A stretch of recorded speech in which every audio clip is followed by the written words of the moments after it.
evening, everyone. Welcome back, and here we go for what is going to be an incredible session of tungsten in Antwerp. A belter of a session, that is for sure. James Wade against Kim Huybrechts to kick us off and get us underway. The machine been in some great form of late. Really has. Is he going to continue that this weekend? Welcome along if you are new here. It's what we do. Bringing you all the action from the European Tour, the Pro Tour.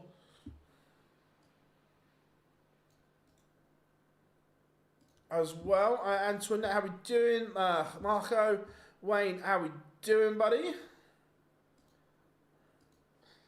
But let's run you through an absolute belter of a session. First up, James Wade against Kim Huybrechts, as we said. Then Ryan Searle takes on Raymond van Barneveld. Ross Smith then takes on Daryl Gurney. That's been bumped up from the afternoon session. Stephen Bunting then takes on the rock star Joe Cullen. Intriguing game, that one. Luke Littler then takes on Dylan Slevin. Michael van Gerwen takes on Gian van Veen. All Dutch tie. Looking forward to that one. Lot to look at, not just obviously the results. Then Martin Schindler takes on Belgium hopes and expectations. Their number one, Mike de Decker. And then to finish off proceedings, it's going to be the Ferret, Jonny Clayton, the world number 5, taking on Super Mario Vandenbogaerde. So that is the lineup for this evening. How are we doing, Oxford fan number 1? Glad you've joined us. Thanks for the sub, mate. Glad you have found where we are. So we are ready to rock and we are ready to roll. What are we saying? Who are you fancying today? What's your standout pick?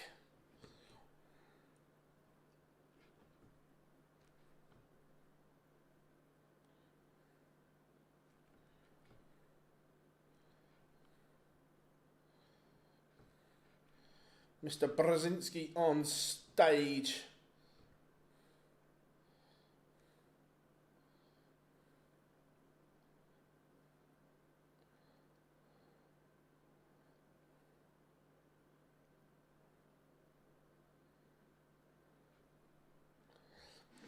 I think it'll be a good game as well.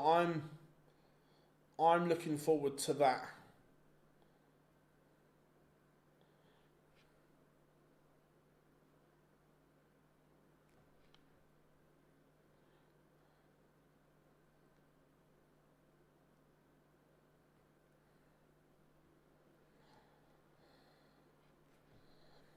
Mr. and Mrs. Huybrechts there. Dana, very, very good player as well. How are we doing, Joel? Good to have you in. For me, I think James Wade wins this opening one, although home support will be there for Kim Huybrechts. James Wade is playing beautifully at the moment. I think he will have a little bit too much.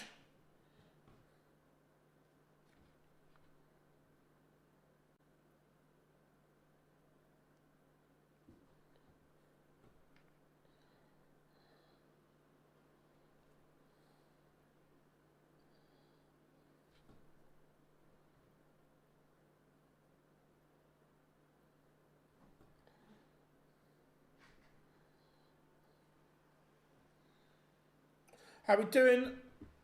Last suspect, hope you are good.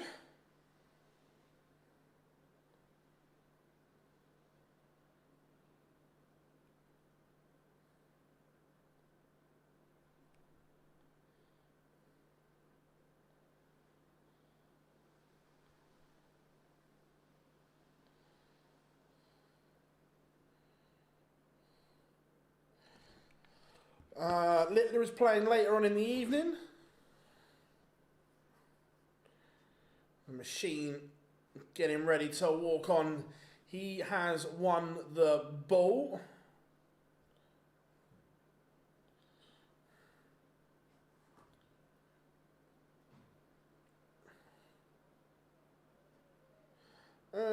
Kind of, Dylan, kind of. It was an interesting match play.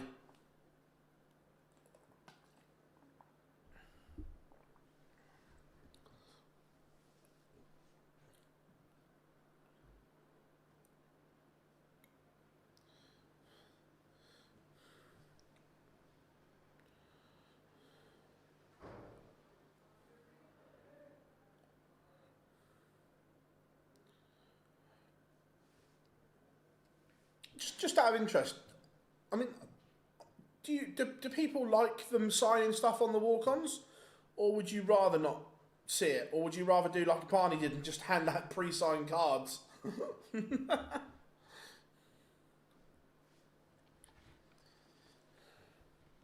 But the machine on the stage now.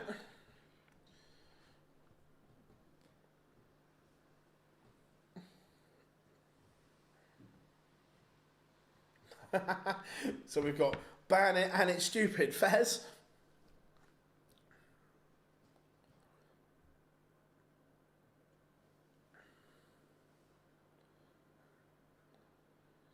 Mr. Hubert Ware there, refereeing the opening game.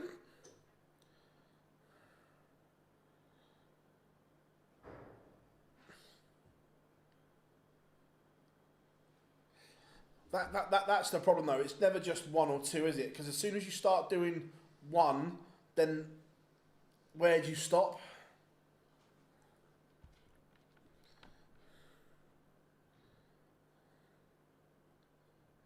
Yeah, no, I agreed. It's one of those ones. If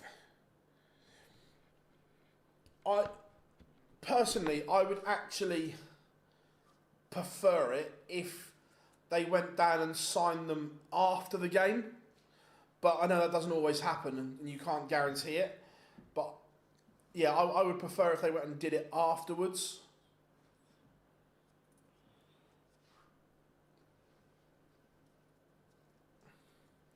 One of my favourite ever stories was a player signing stuff afterwards. Right, here we go. James Wade kicks off with a ton. Again, you just know he's going to be ultra consistent, don't you? The machine.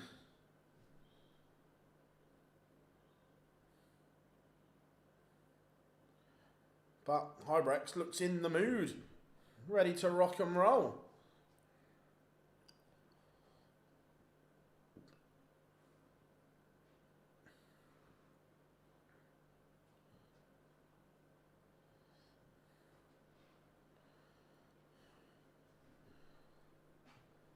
So, game 1 of 8 to look forward to this evening, and then a massive day of action tomorrow. 2 sessions, Cup Collection Day on the Sunday. Someone will be crowned champion, but who will that be? Join us here for all the action and all the response as it happens, all the reaction to every dart thrown.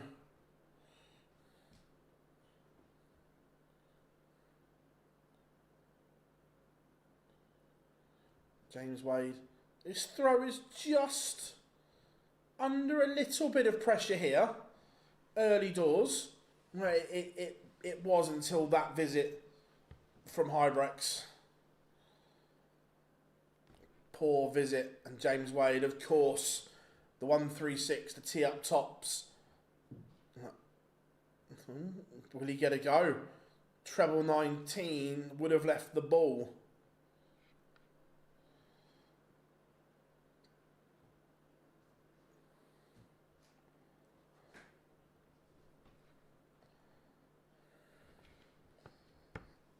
How are we doing, Harry? Good to have you in.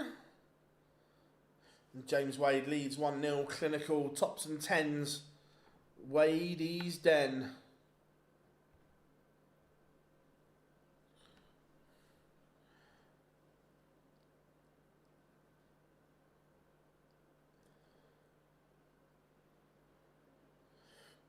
The players never like.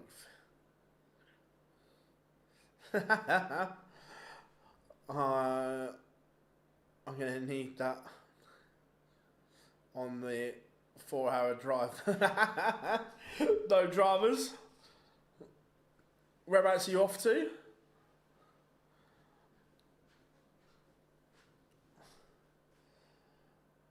And again, Wade now attacking the Huybrechts throw.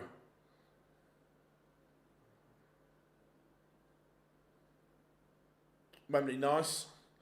Wembley! Are you driving right into Wembley or are you parking on the outskirts?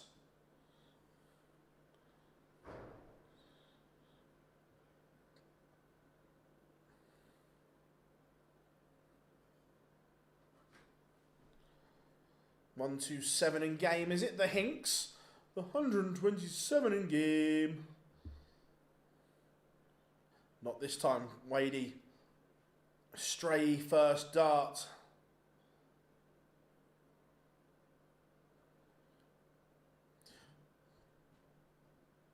Yeah, when we used to, when Spurs were playing at Wembley, we used to park at either Ruislip or Hillingdon and get the train in.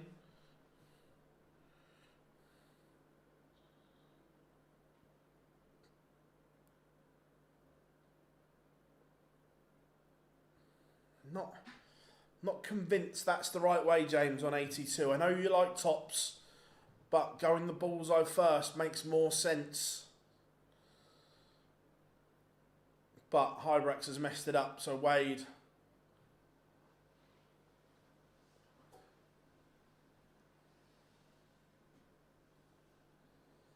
That'll work. Ruislip or Hillingdon will still work.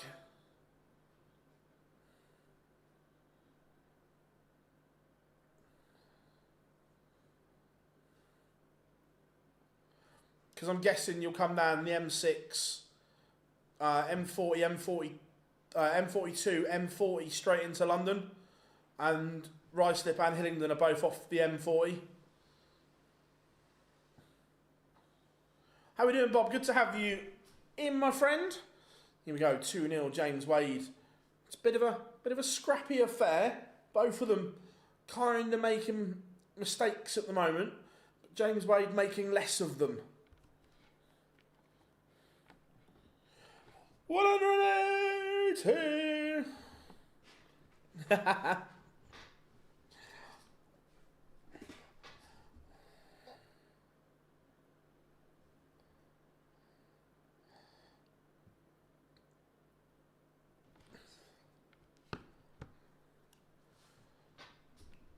Wadey again in control of this leg. Huybrechts only averaging 78 at the moment. It's a bit of a disaster in front of the home fans. James Wade having it all his own way at the moment.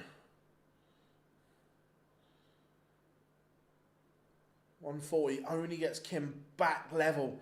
Doesn't get him in front at all. James Wade down to a finish first. A hold would put him halfway to victory and 3-0 in front.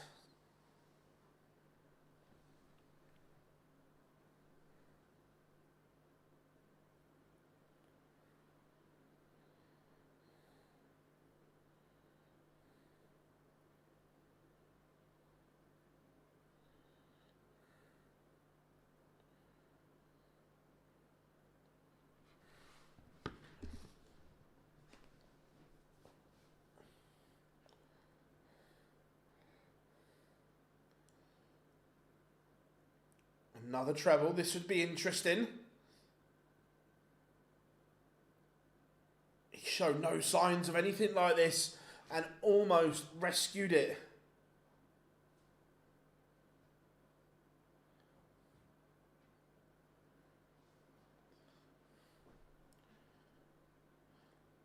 It is 3-0. Kim Huybrechts. You're looking for answers.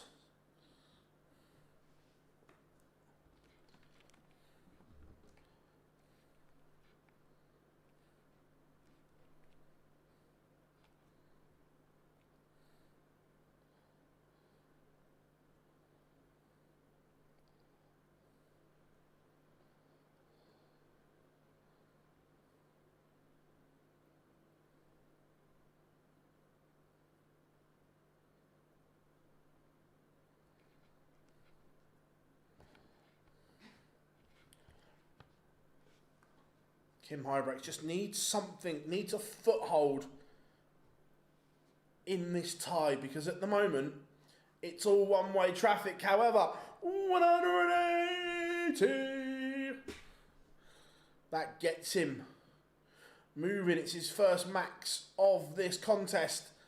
Gets him down to 121, and he's got breathing space. For once, James isn't in the same neighbourhood.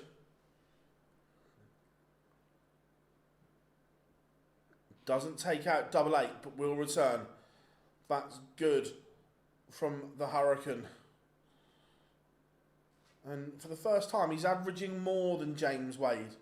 We know that averages are only a guide, but at the moment, one's heading one direction, the other is on a downward spiral, and the wrong double for Kim.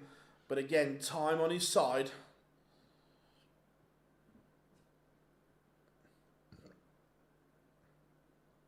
Now Wadey's on a finish. So no second chances from here. And 3-1, Huybrechts has something to build on.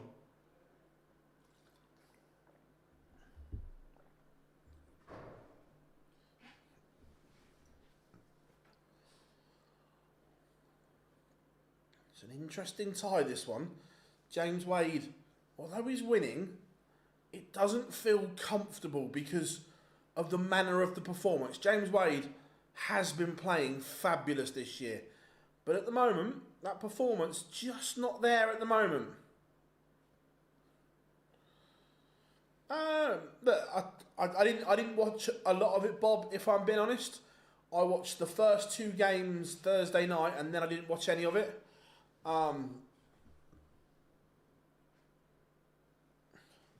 So look, there's always going to be nerves and so on, so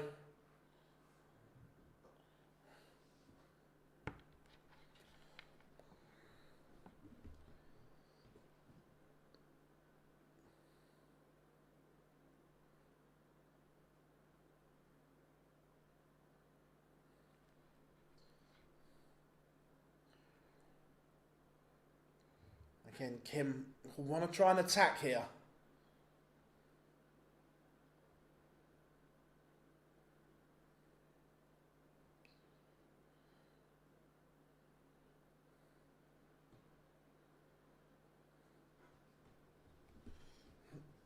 Two treble visit makes this interesting. Another would be very handy, and Kim Huybrechts has found it.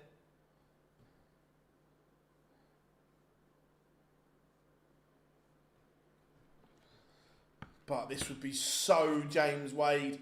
Oh, misses a dart at tops for the 145. So Kim Huybrechts should get at least a dart at the ball. He's going to do better. He's going to get 2 at double 18 to effectively get us back on throw here. And they're the differences. They're the little pop finishes you have to take against the best players in the world. And James is one of the best players in the world, and he's now 4-1 in front. Huybrechts has had an opportunity, couldn't take it. James Wade has that 3-leg cushion once more. How are we doing, muchos? Do I see any upsets tonight? So, I think James Wade wins this one. I think Ryan Searle beats Barney. I think Ross Smith, Daryl, Gurney is a coin toss. I wouldn't say either one winning would be an upset. I think Bunting beats Cullen, Littler beats Slevin. I could see Van Veen beating Van Gerwen, but it depends on a lot of things. Van Veen's not played particularly well the last week or so. Just having a little bit of a dip. And there were some positive signs for Michael at the Pro Tour, so that's an interesting game. I think Shindy beats the Decker, and I think Clayton beats Mario Vandenbogaerde.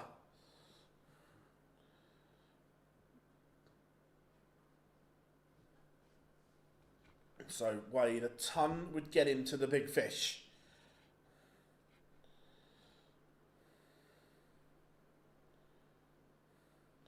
That's better. That gets him to the little fish.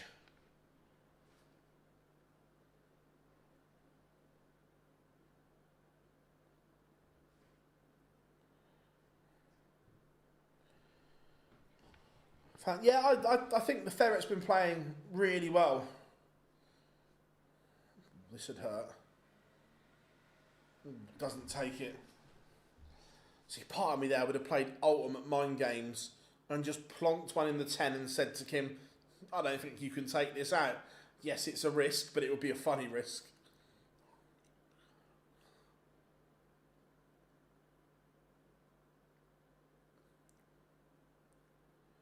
So, tops for 5-1 now. This would put the machine on the hill. 10s? Doesn't normally give you a second look. However. Yeah, look, he's not playing particularly well, but he's still 4-2 in front. Is the thing.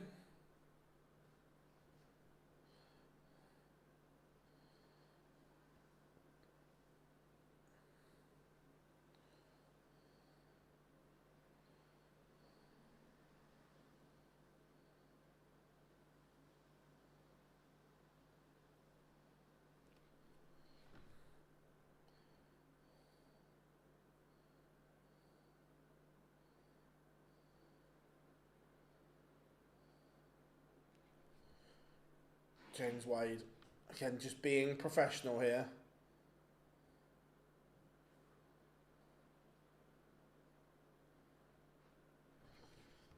Just doing what he has to. No worries, Oxford fan. Glad you've joined us. We are here all day tomorrow. If you need any results or anything, we are here for you. Hope you have a great evening, whatever you're up to. That's the point. What is everyone up to this evening? Where are you watching from? At home? Work? Chilling? What are you up to? Pre-drinks? Are pre-drinks still a thing? Ooh, James Wade missing the big number.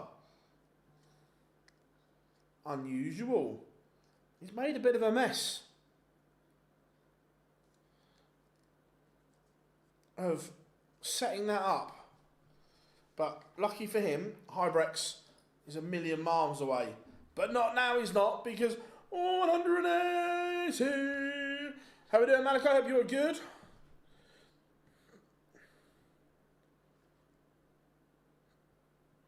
James Wade has missed doubles to win the last 2 legs. He should be off the stage. He might be about to be embroiled.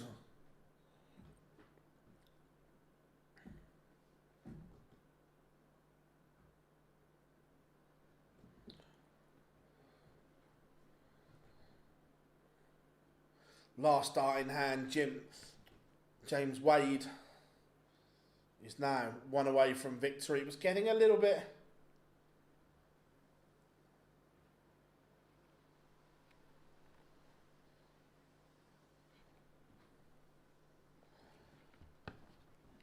just not as polished.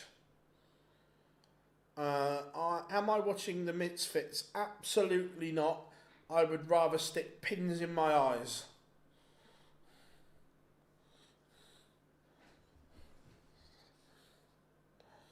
So no, I won't be. And that's an act of defiance.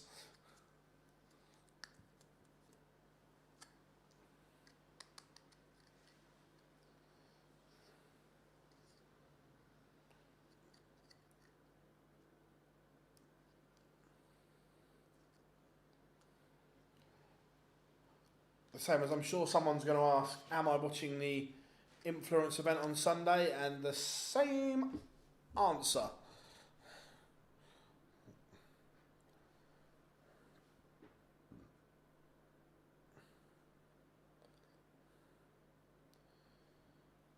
Huybrechts favourite to win leg 8 here, but he's still winning 4 on the spin is tough. Winning 4 on the spin against James Wade, not something I'd recommend.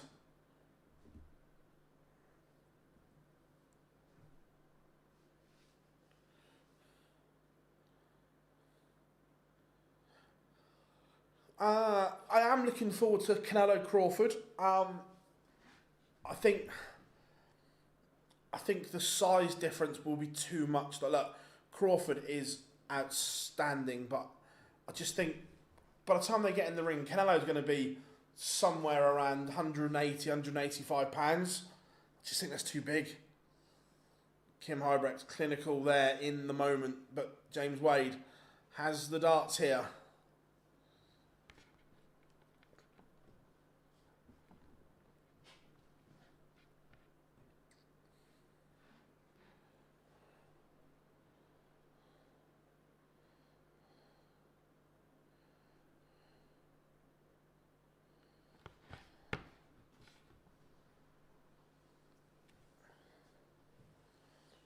James Wade just needs a solid leg here. Does not want to give Huybrechts any encouragement here. How we doing, Dan? Quiet night tomorrow for Anfield. Sticky last minute. Look, I just don't get me wrong. For the neutral, Liverpool are exciting to watch. The balance of the team isn't quite right at the moment. Just watching from a neutral point of view.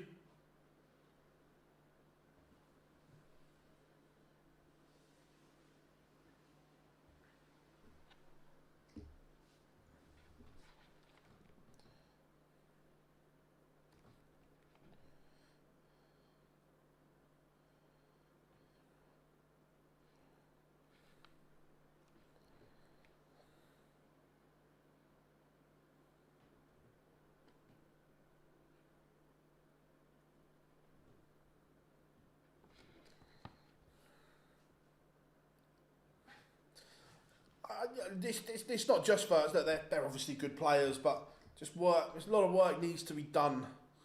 Just tweaking little bits, and Huybrechts is going to get a look here at the 106. This would get him back to within one. This is interesting times here. If this is lucky it's still on. What a rescue job this would be.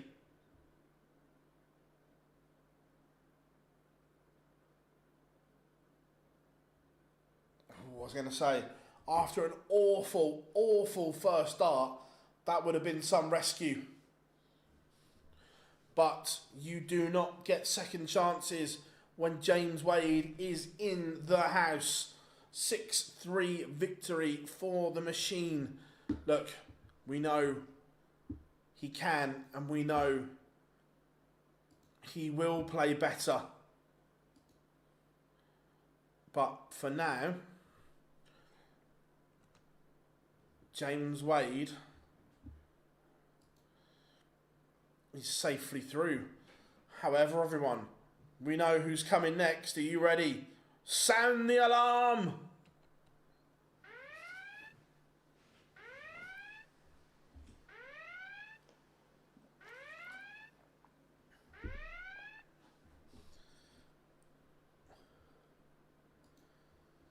The Barney alarm has sounded. Ryan Searle has won the ball.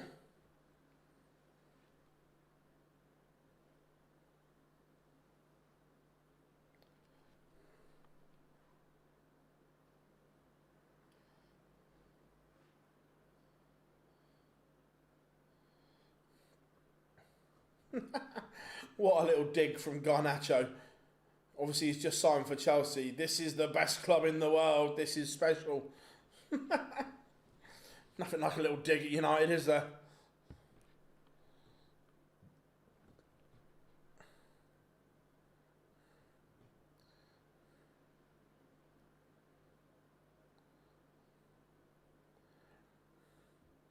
So, score predictions, what are we saying?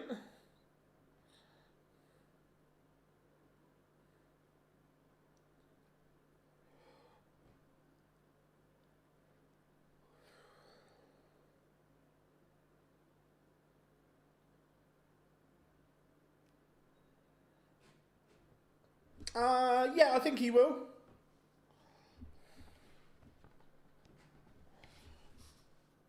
Yeah, I think Gary will. Where's next week? Prague?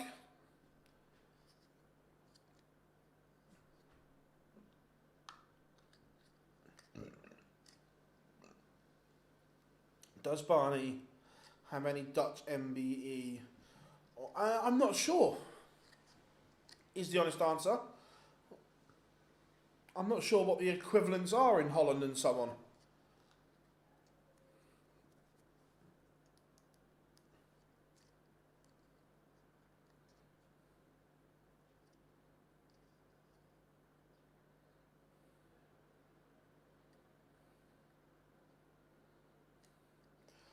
We've got about 1 minute 40 seconds till game number 2. Ryan Searle against Raymond van Barneveld. I'm interested to see if Barney's got his little stack of signed cards again.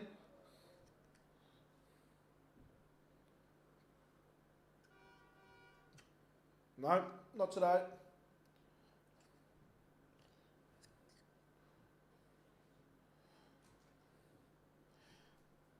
He has the purple 6-3. So yeah, I think Ryan Searle wins. Perhaps only the 3-10 from The Hague in the Netherlands. Love Johnny Mac's intro.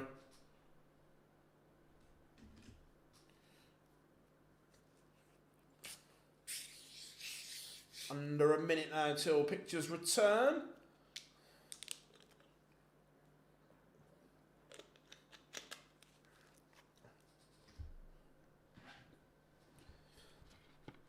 So, if you are also new here, come and say hi.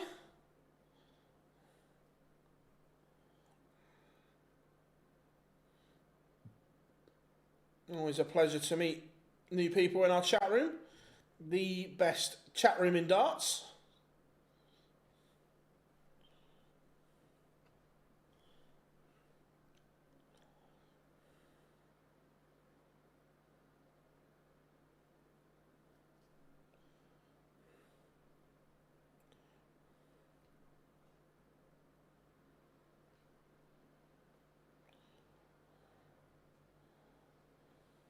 Right, here we go. Pictures are back and we are ready. James Wade, the first winner of this evening's session.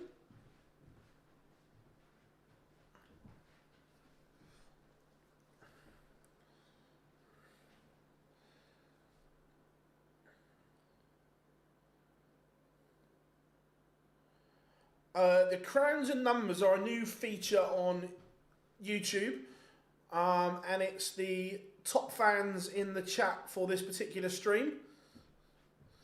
So they fluctuate and they move. So the more you engage and so on, the you may get the number 1 ranking.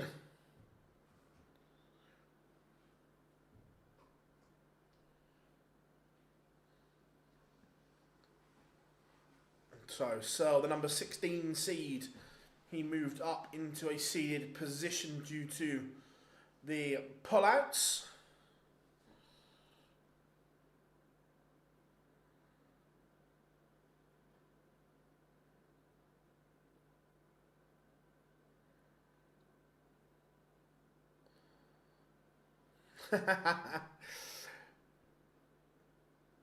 Mr. Brzezinski getting us on, and the lights have gone yellow. The sirens are on. The 5 times champion of the world, it's Raymond van Barneveld.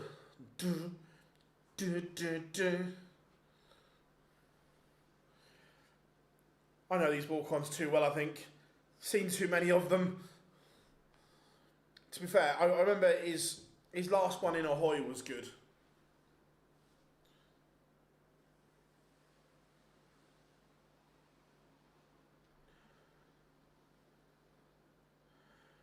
Oh, no cards today.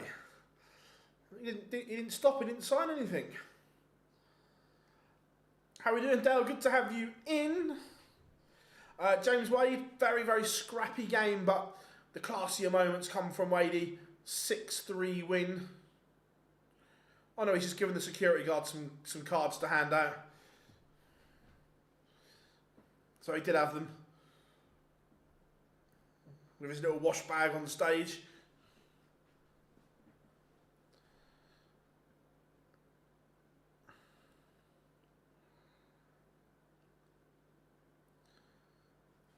Yeah, he didn't look very happy, did he?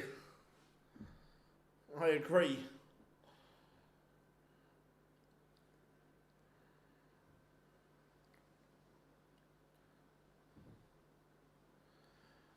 The players are on the screen.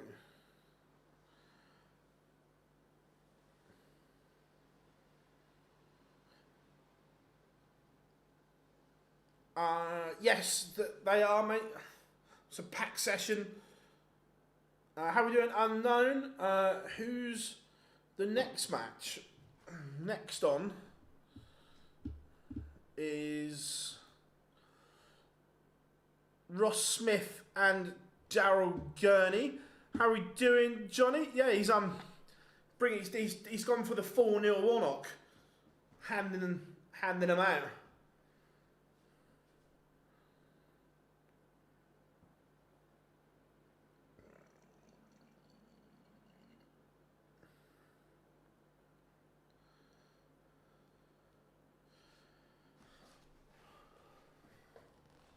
Right.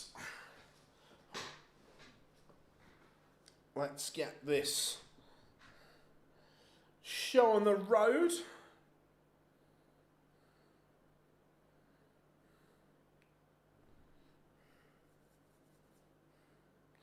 There he is, lad's got his signed Barney card.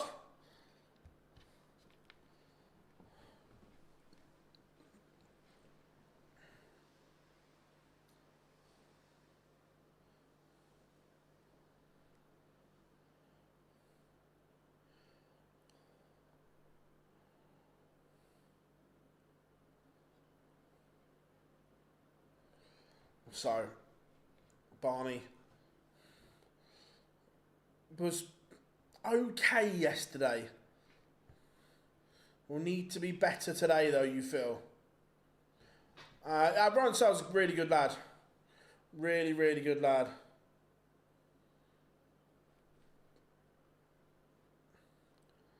But it's not a great start from Ryan Searle here, and Barney has taken the darts.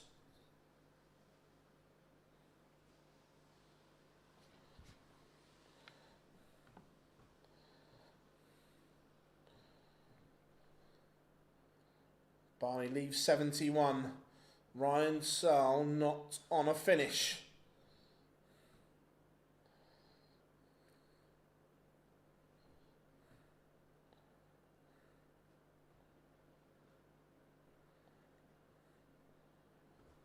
Barney has made an absolute mess of that.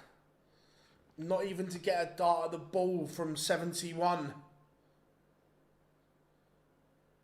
Oh, sorry, have I clicked the wrong one somewhere?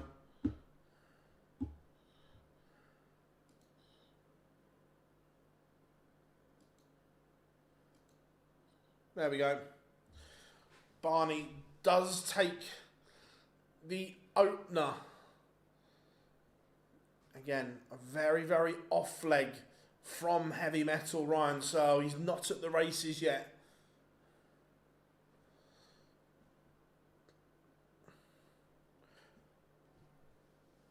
He's going to have to address that soon.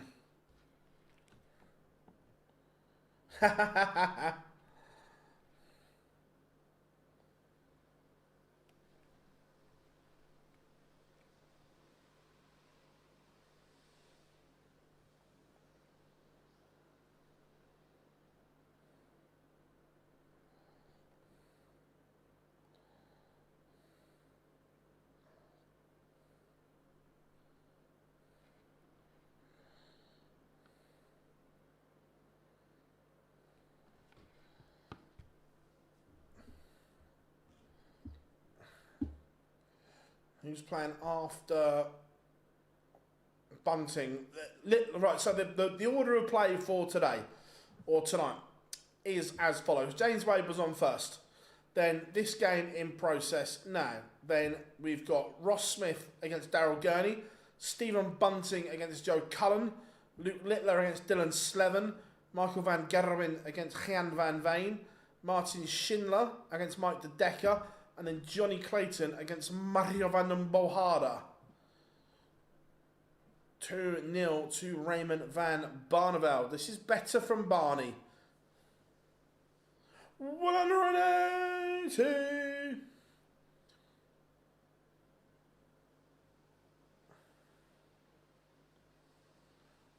This is miles better. Yesterday, it wasn't great. Zanti Vandenberg had more than his chances. But Barney has upped the ante today, and Ryan Searle is flat. Barney has taken the darts here. Down to 131 on the Searle darts. Searle not even on a finish. That's how far behind he is. Only leaves 160. Double break. Incoming. Potentially for Raymond van Barneveld. No detail. Oh my.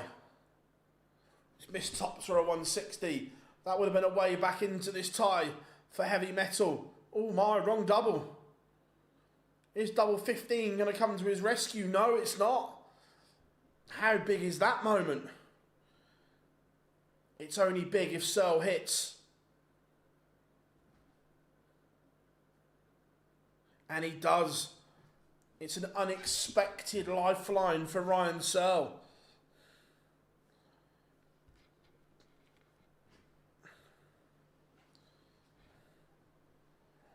And I'll tell you what, just looking at it, that is flicked the flight on the way through. It's a deflection that has taken it there.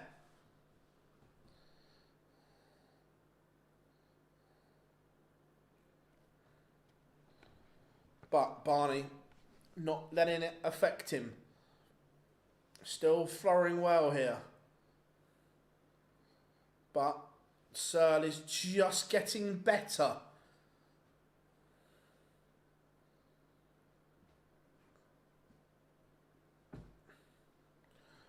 Needs good math here to leave a finish.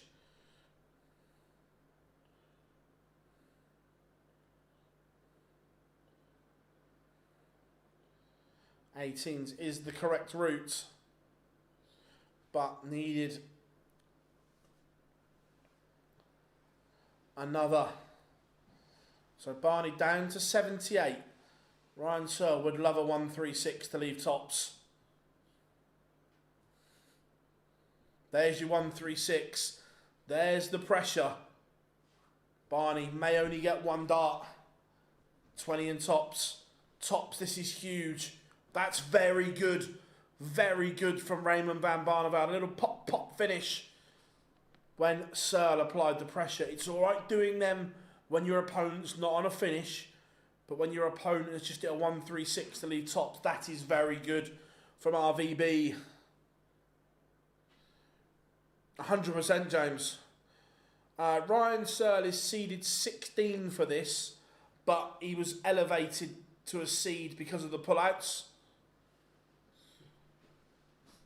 Did Barney just give it a bit of plumage?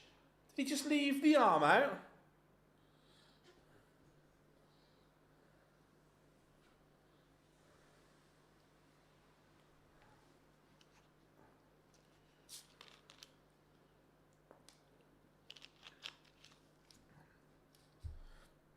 Searle is getting better leg on leg here.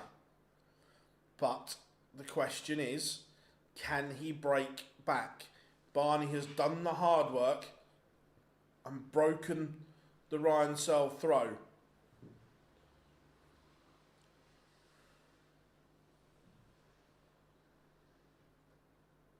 This is a good game. And the 140 to leave 76 is superb. Only one dart at tops for heavy metal. And he misses. double break opportunity for Barney. Oh, he's only going to get a dart at the ball. No, he's rescued it. What a rescue job that is for Barney. The clutch finishing under pressure has been stunning from Barney. Give a bit of plumage, as Wayne Mardle calls it. When you leave the arm out hanging, plumage. Don't know, James. But it's a great rescue job from RVB.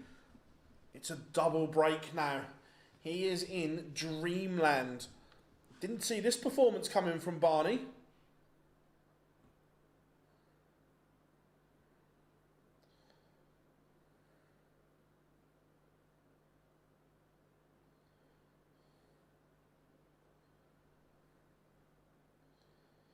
But it's been good. It's been very good.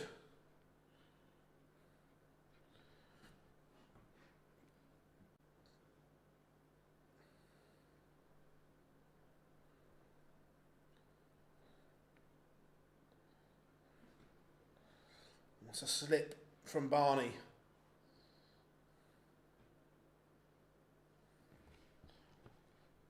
So misses the ball. Will he come back? 118 for Barney. All on the first start. Yeah, was then struggling.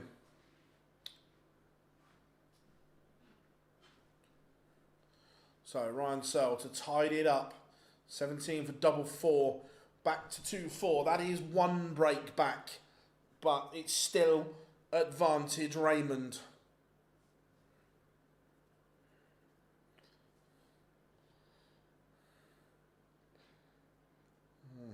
Again, not a great start to the leg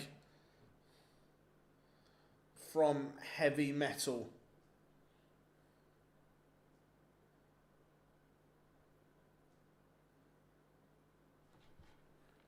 $180.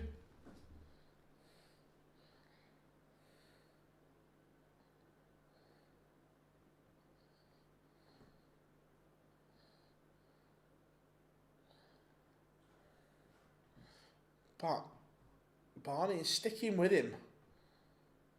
I have been massively impressed with Barney here today.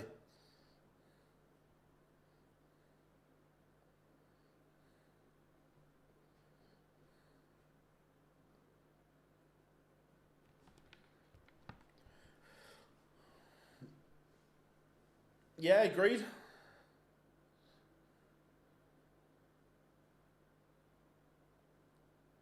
Searle, for the first time, is averaging more than Barney. Is that significant?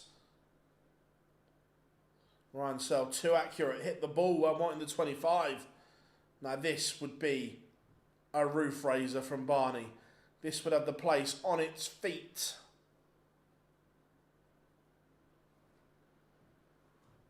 Doesn't go.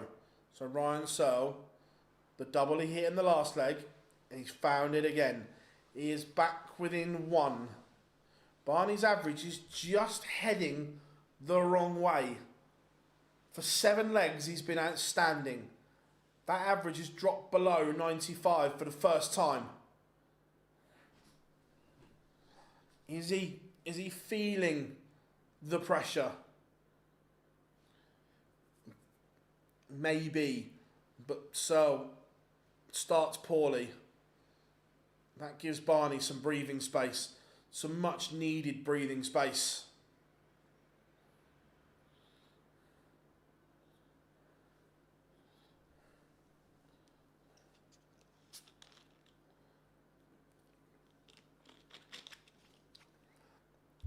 Again, Searle not in this leg. Yeah, Ryan Searle's had darts to win 5 of the 7 legs. The last 2, Raymond van Barneveld has not had a dart at a double.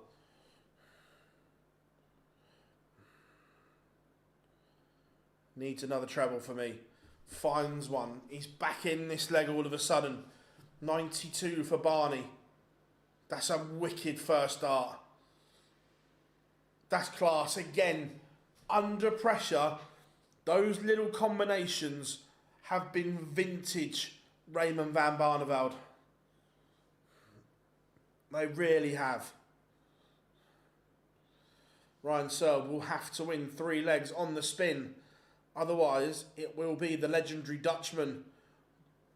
180 going into the final day.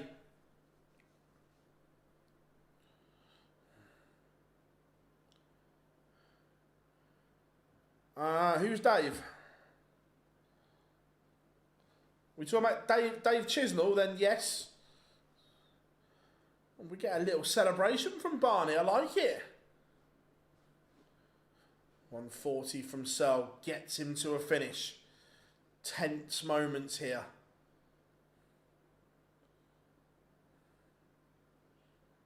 Barney down to a finish. It's his favourite finish. It is the Barney. It's the 156. Yeah, Dave lost this afternoon. Searle leaves tops. Will he get a go? Will he get a go? Oh my! Oh, Barney has missed a match start on the 156. And Dave Chisholm, Ryan Searle holds. So this is the leg. It is all or nothing for Ryan Searle. He has to break. Otherwise, he is out. How close was this start at double 18? Not really close. And now, Ryan Searle kicks off 140. There is a bit of pressure here. But Barney's responding.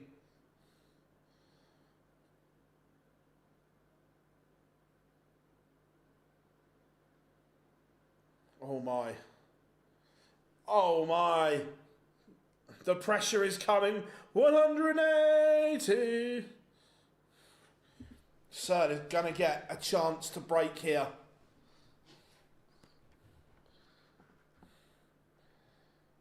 For the first time, Ryan Searle has put his average over 100. He has found something. He's down to 54 here. Barney could do with 2 trebles. It's not enough.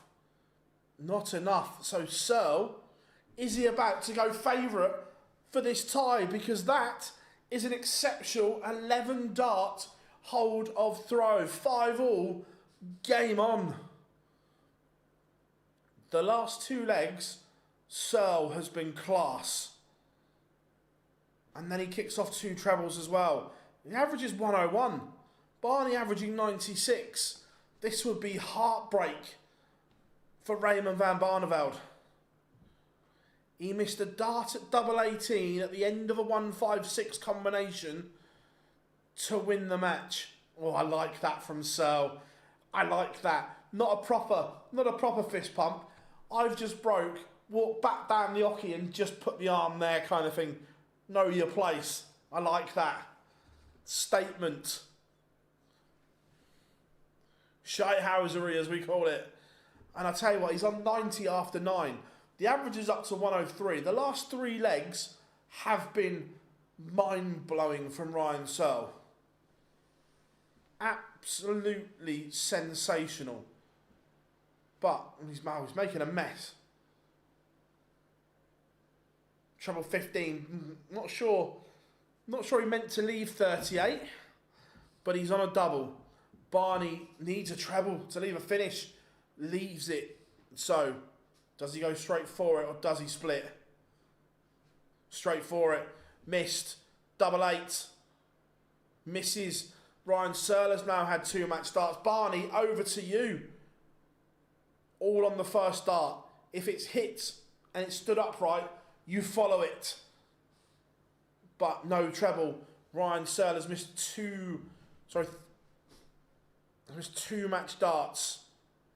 I tell you what, comeback complete. Barney's done nothing wrong. Barney's played very well there. And I'm still impressed with Barney in this game. But Ryan Searle, those 3 legs, he pressed the afterburners and got the job done. How are we doing, Nico? Hope you're good, buddy.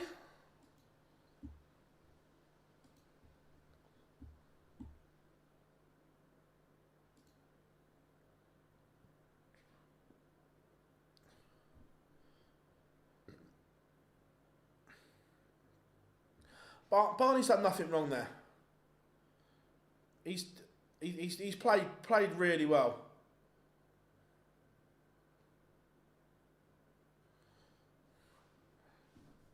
Look at the smile on Searle's face. He knows he's played well there as well. Not really. I've looked at the scores every now and then. I'll watch it properly on Match of the Day later.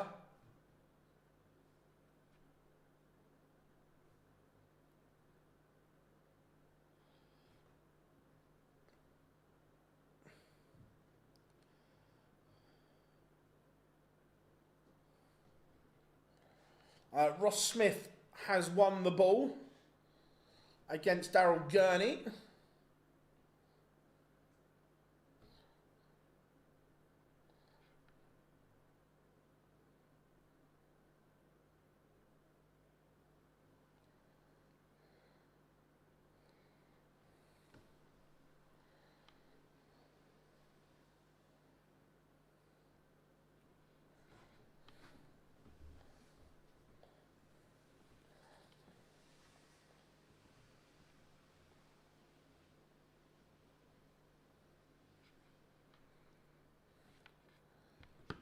Good. How we doing, buddy?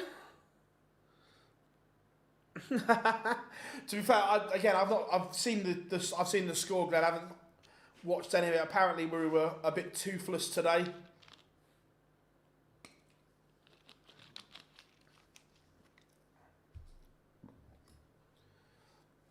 Are you trading MODUS tonight?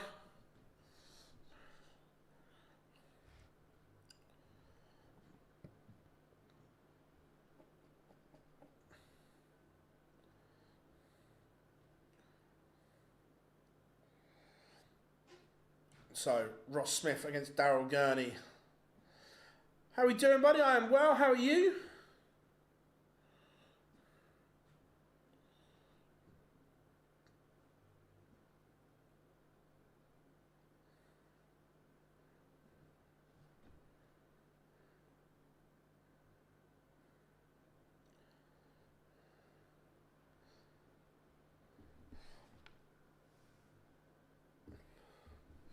Nice, mate. No? To be fair, Group B was profitable in MODUS. The pre-match 6-5 for England to win Group B was laid successfully.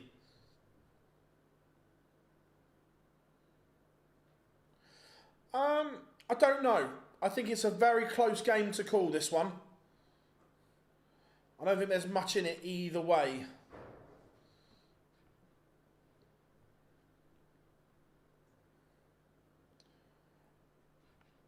I think either way it's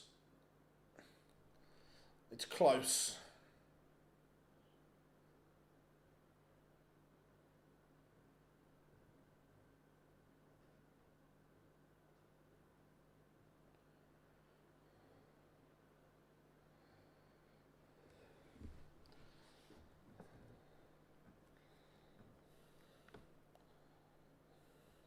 We'd all love a 9-darter.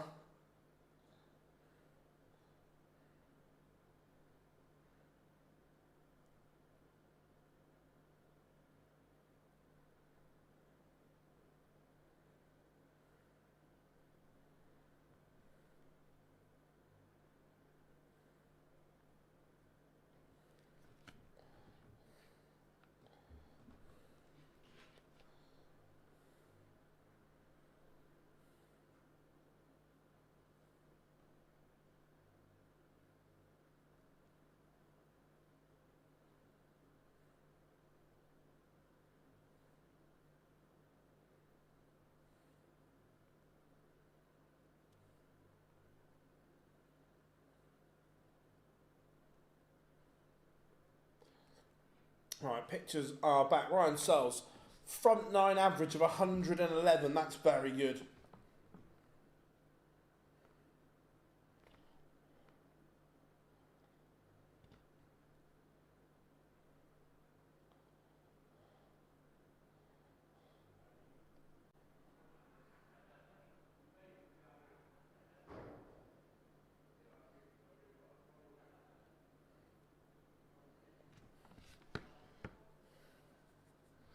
Swiss Phil on the stage, Mr. Brzezinski.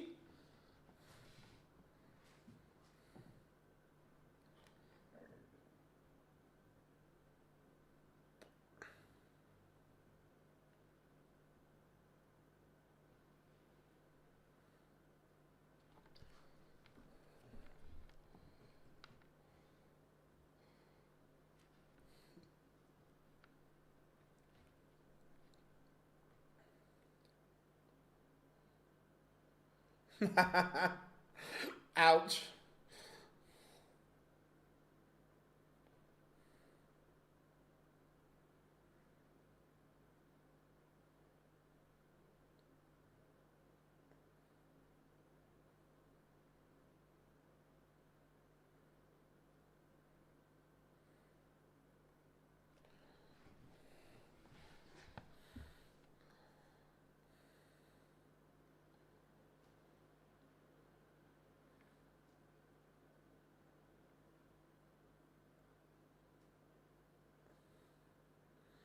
Next week, Canelo Crawford. Right, the worst walk on in the world is currently on. Can't stand Sweet Caroline. Blech.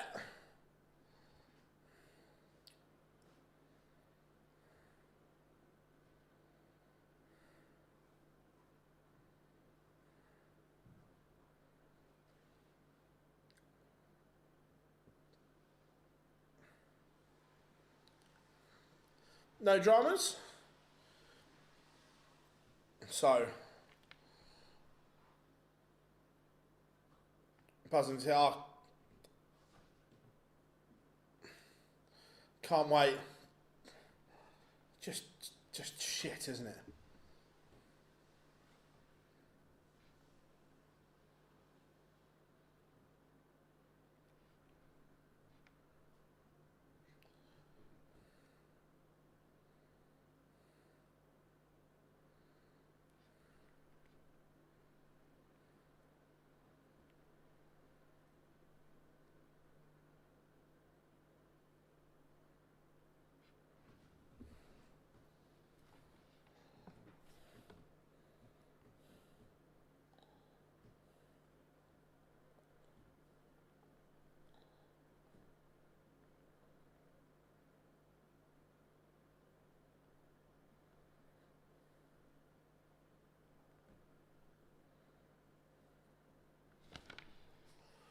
Oh, the Ross Smith.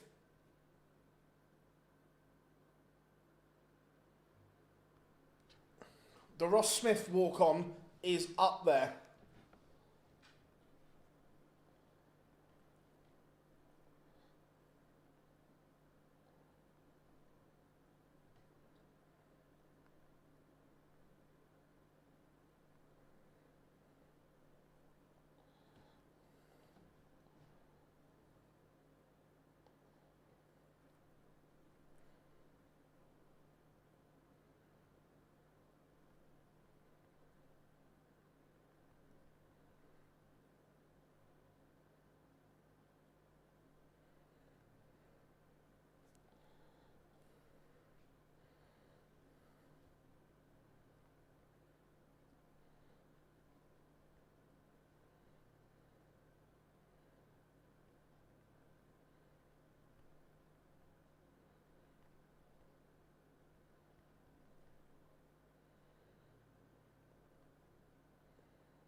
Right, here we go.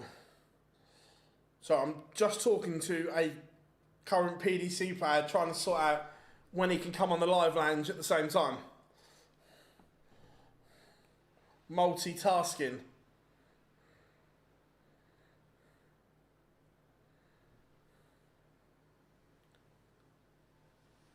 Bit of a sluggish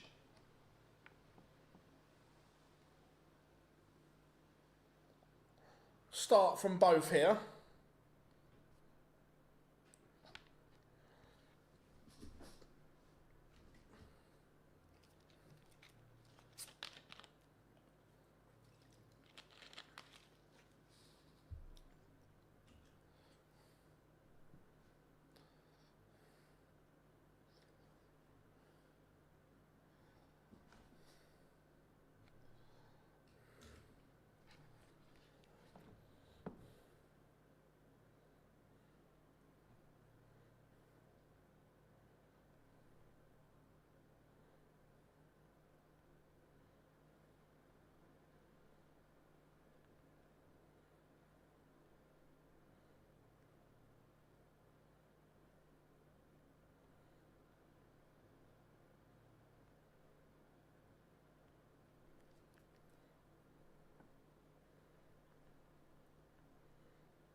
It's a good setup from Daryl Gurney.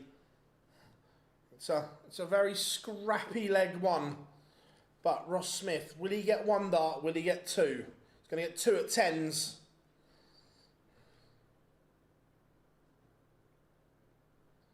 That's very good.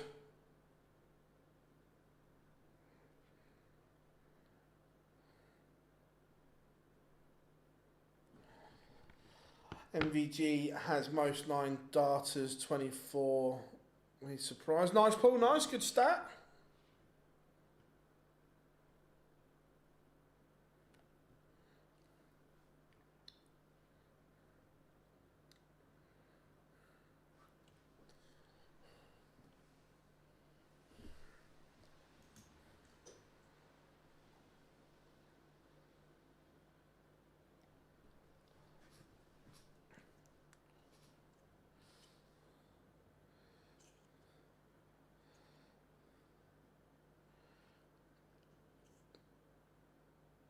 No, not gambling. I was literally talking to, or WhatsApping a current player, sorting out their availability to come on the live lounge.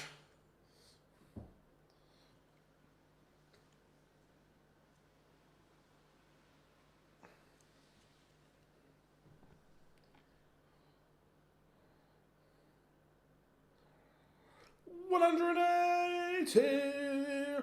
Ross Smith. That 180 gets him back into this leg. Going to get a look at the little fish.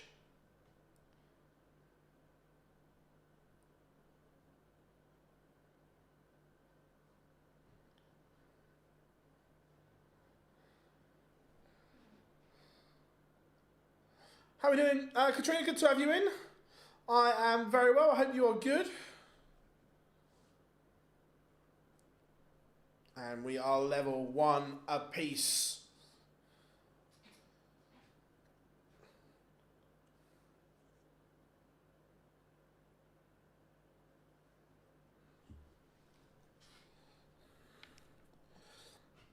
No.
Miss watching live, so nice. It's all good.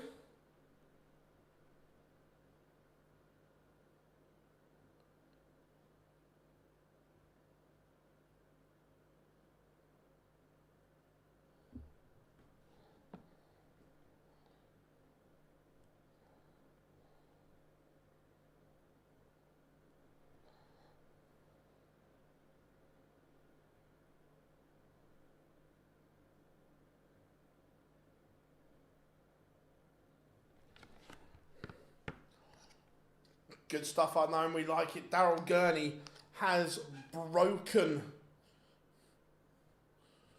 Leads 2-1.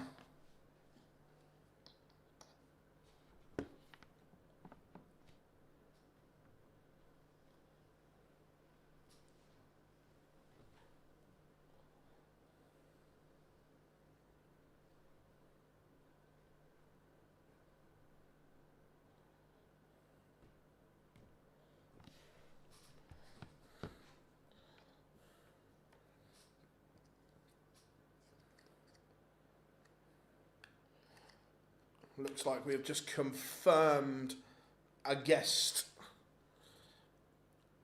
for the live lounge in a couple of weeks' time, which is good.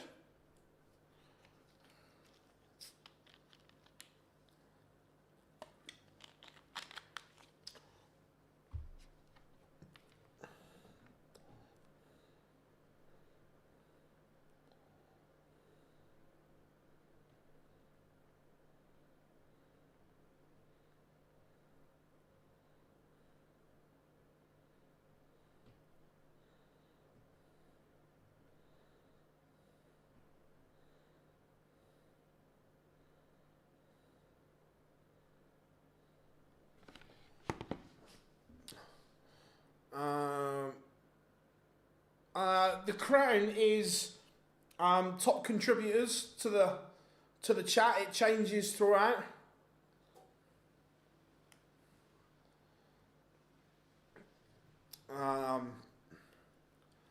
Phil, how come you put online darts and not Phil darts? Because the brand is more important, and the brand needs to be recognised, and the brand needs to continue even if I'm not available for something. Do you know what I mean? It's not all about me. It's about the product. Now, take the fallout bars, for instance, that I can never do the fallout bars because I'm at the venue.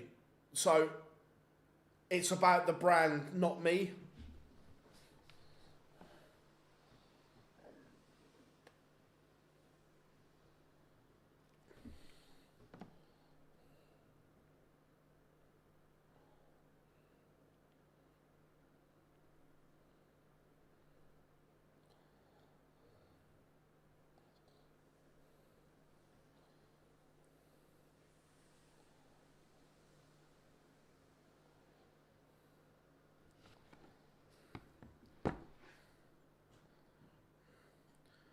Most televised 9 darters, Taylor with 11. That sounds about right. Daryl Gurney still averaging around that ton mark at the moment. But Ross Smith on course to hold here. Just that one break in it.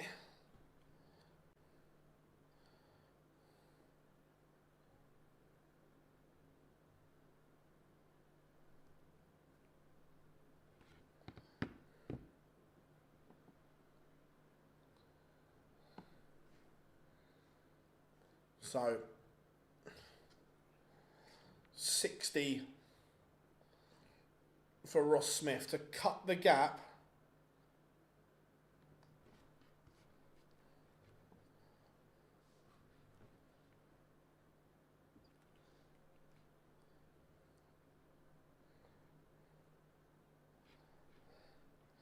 And he pins double 10. It's been his go-to at the moment.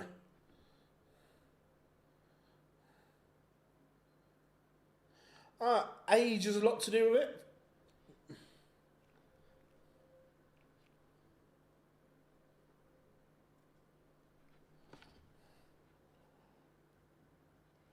Adrian's still young in terms where Phil's kind of done more than his fair share for the sport, shall we say.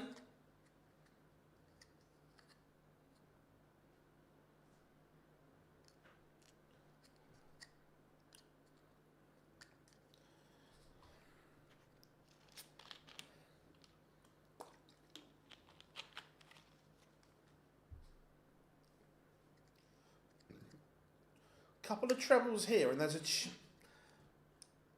Ross Smith will be itching. There was an opportunity there. And then Daryl Gurney finds a 140 of his own to kind of pat that opportunity away. Missed chance there for Ross Smith early in this leg.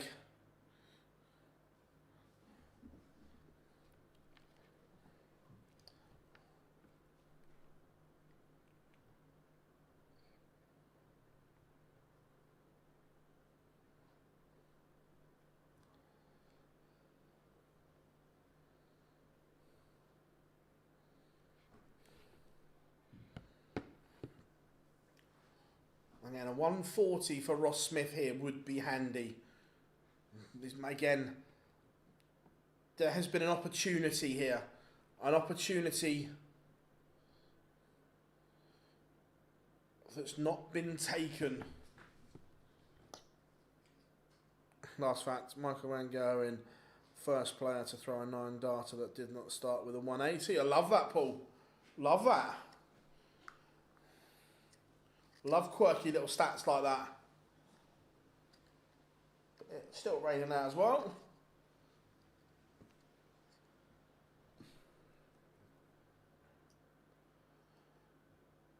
Oh, what's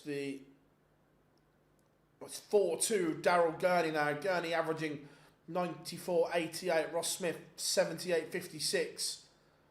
But there has been chances.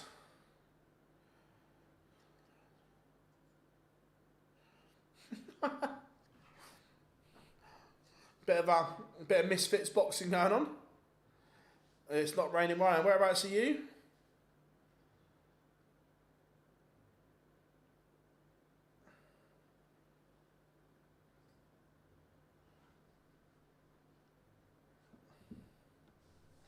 $180. Ross Smith will be like, where was this last leg? Where was this on the Gurney throw? Blackpool, nice. Yeah, down south, it's a bit miserable today. Not the nicest. What a visit that is. 180 followed by 145. This is a statement here from Smudger.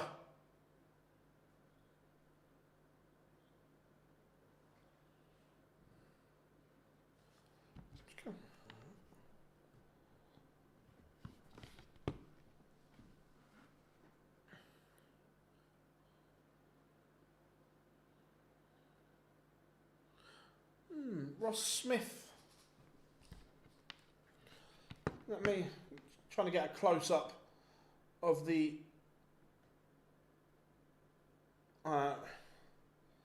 Ross Smith darts. I think they might be new.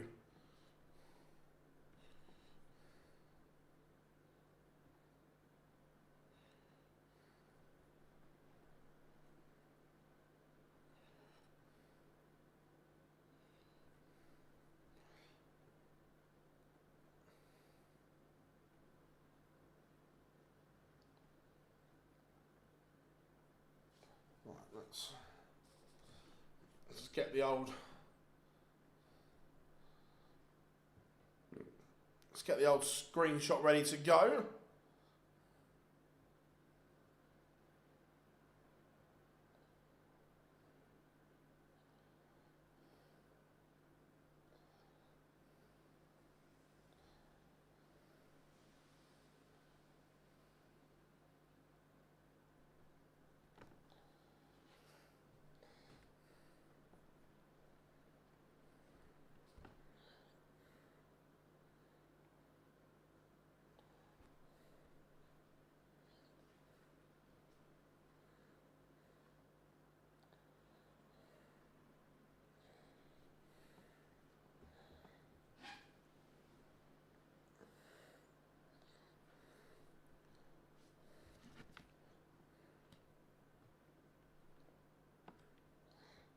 send this to my phone.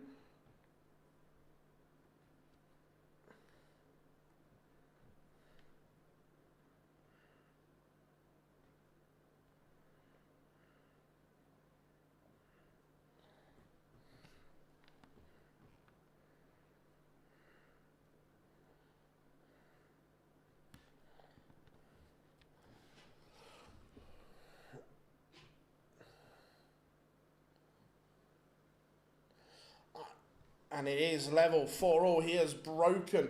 Look, I'm not good enough for Sky. That's down to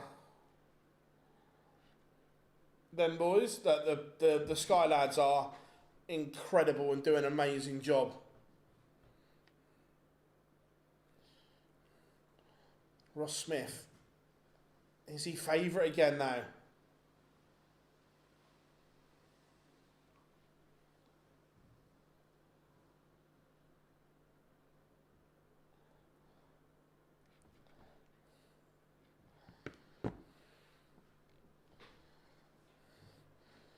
Yeah, he's just turning the screw here, Smudger. He's played well.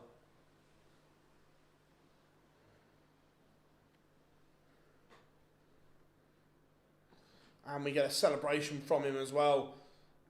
He knows that was a big, big moment. Fraser! Thanks for joining, mate. Welcome along. Thank you for the support, mate.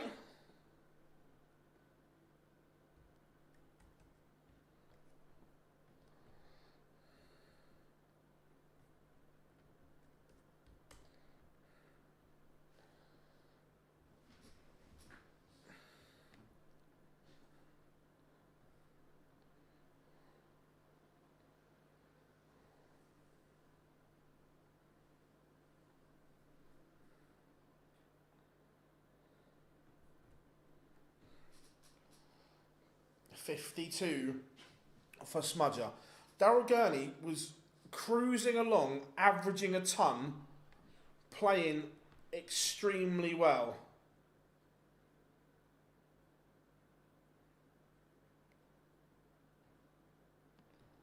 And now he's behind.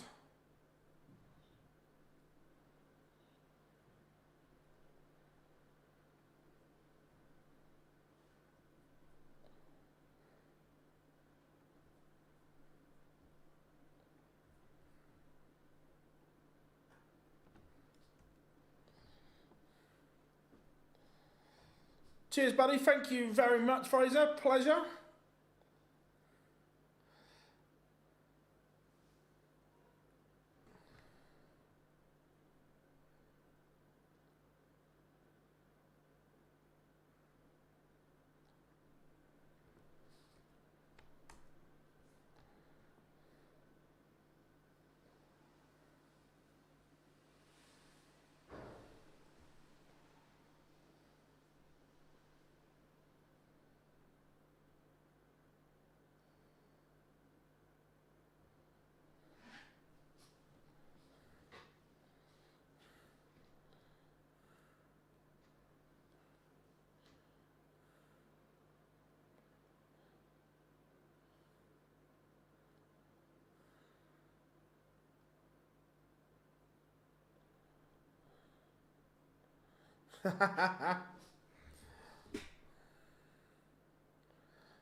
Yeah, it is.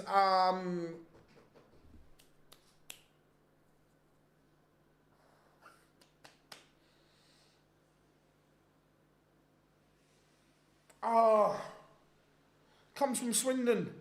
Played on the Super Series a few weeks ago. Really slow. Lee Evans.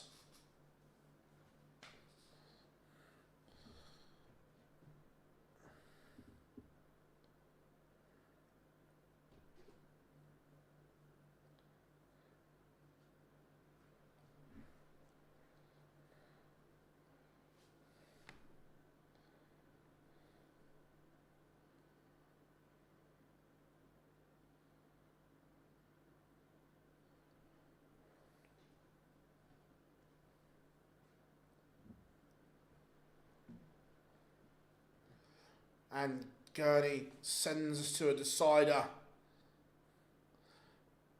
How we doing, Rob? Good to have you in. Seeds falling all over the place.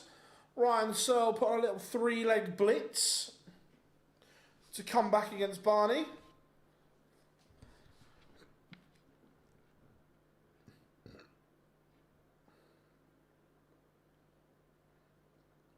Yeah, he uses some dodgy cream to get grip on his darts.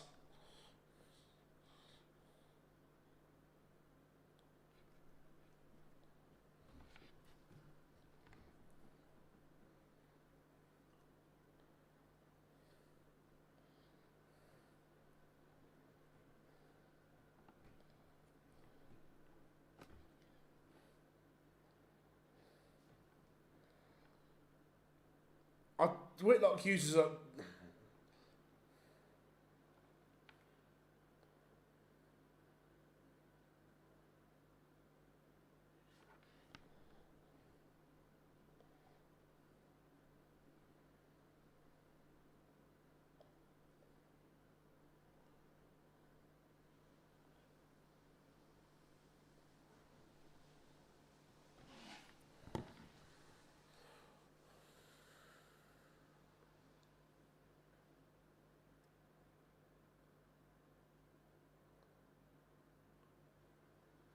Gurney, from being behind, is he carving out an opportunity here?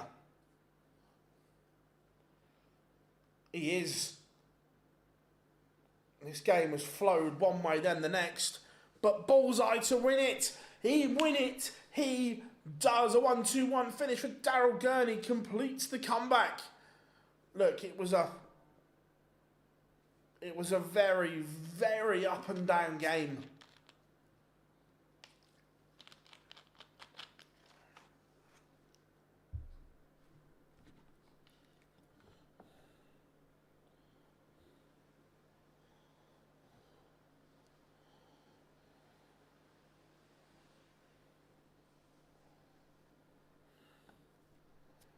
It went one way, then the next, but Gurney has found something.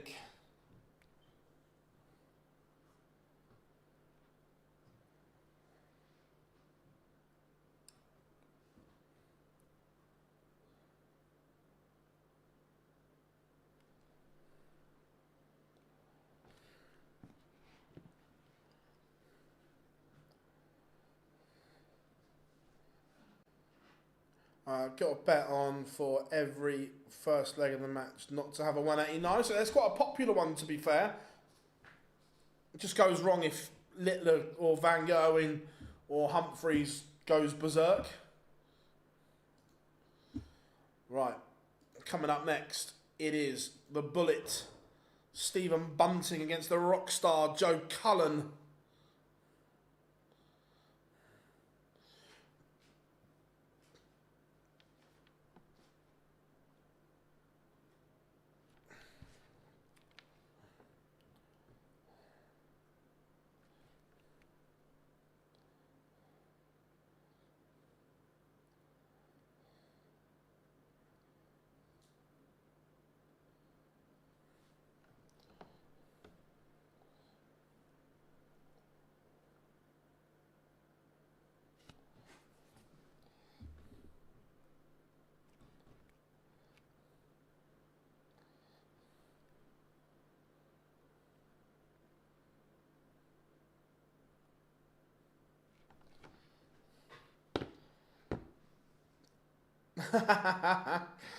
Haven't got fares.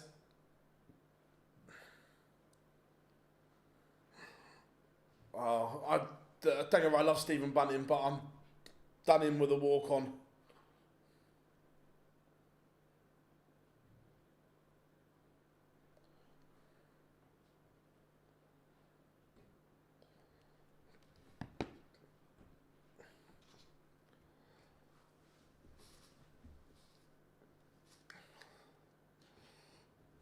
Yeah, Joe's is right up there. Katrina, I love Cullen's relegation battle and road finishing 0-0. To be fair, the Newcastle team surprised me when I saw the starting lineup. But to be fair, they've just bought what's his face, the German guy, and then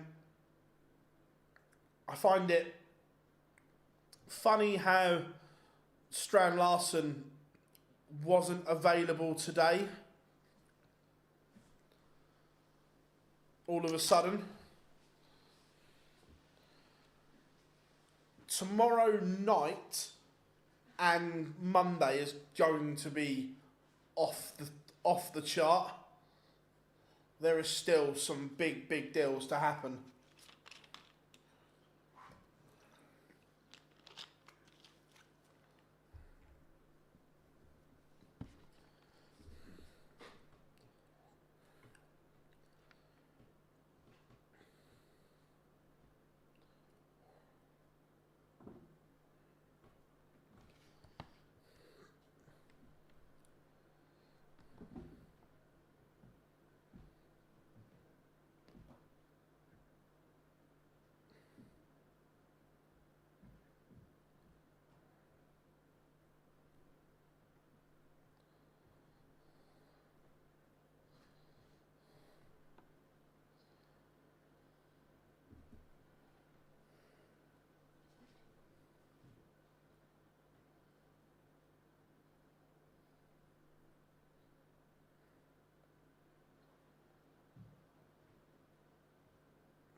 Evening, Adam. Hope you are good.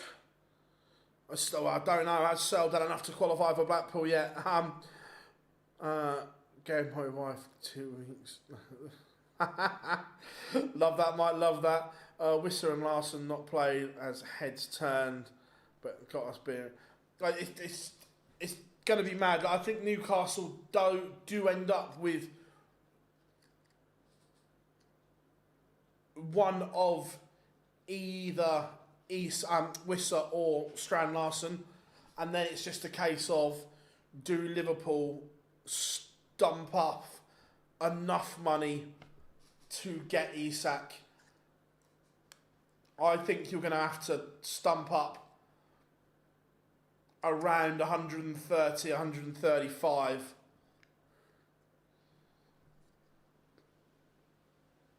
No idea, Daryl. Don't really care either.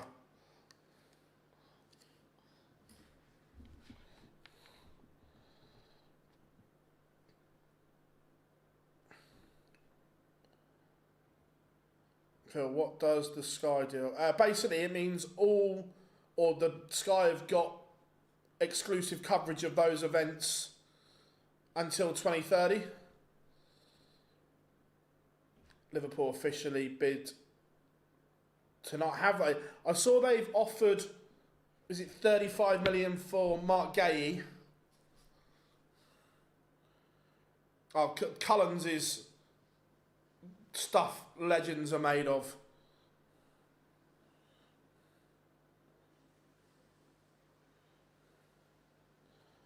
Selling cheap tat.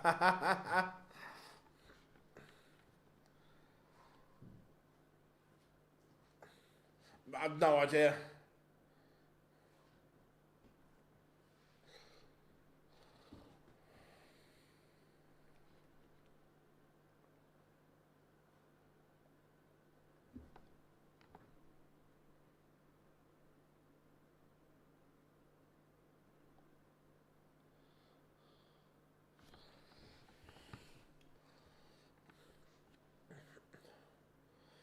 How are we doing, Danny? Hope you are good. Yeah, it's a lack of a number 10, which we've been searching for a while, was there today. No Solanke due to this ongoing ankle issue.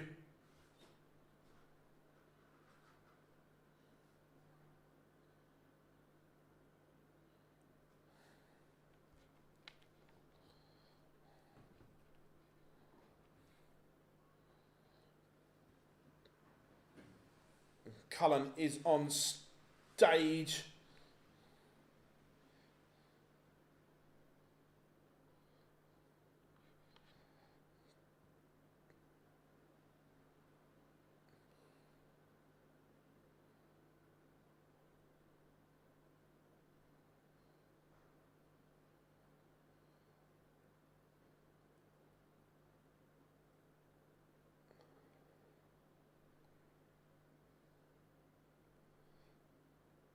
interesting. Where is it?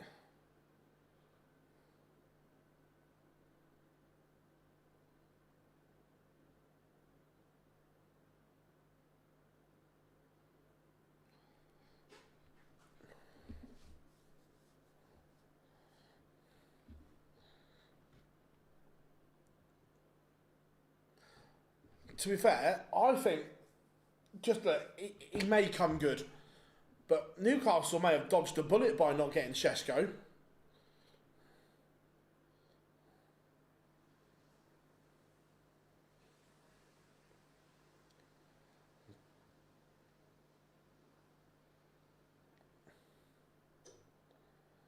I don't know how much I believe this, but Jan Arge Fjortoft is reporting that they've agreed on 130 million for Isak.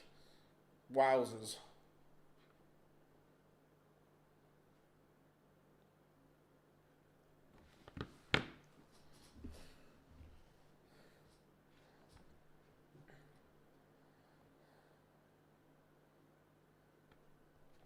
Bunting on stage. No, 130 million pounds, 150 million euros.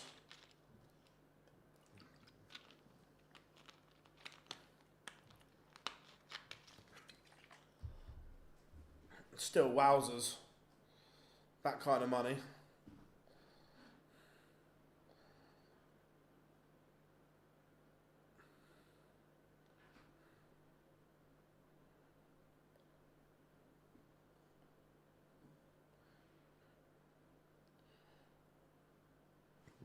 To be fair, I think Isak's class. If Liverpool can get Isak and Gahey, then that's great business. Cullen has won the ball.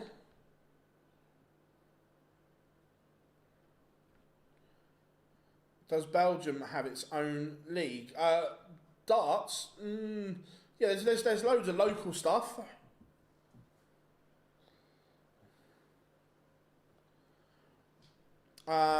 Yes, I'm doing FPL as always, Katrina. It's a wild card this week. I had a disaster opening 2 weeks.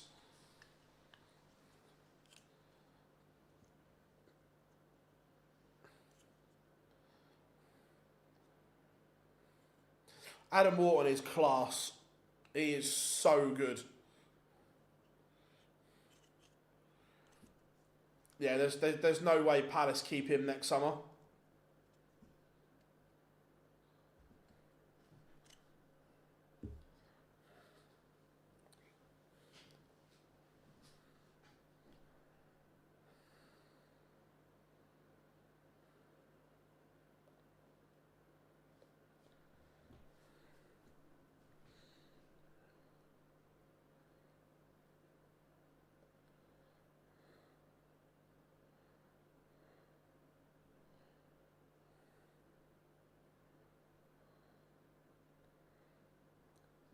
Bunting is asking questions here of Cullen in the opening leg. Remember, this is on the Joe Cullen darts.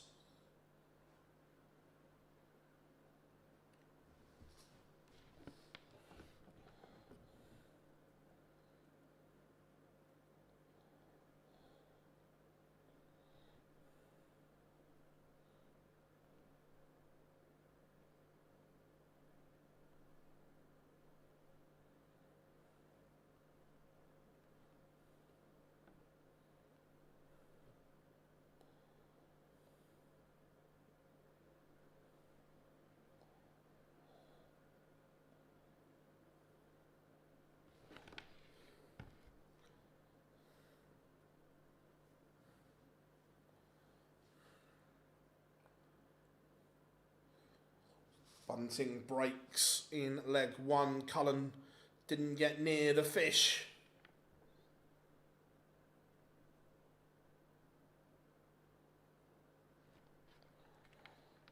What has Cullen got in the locker?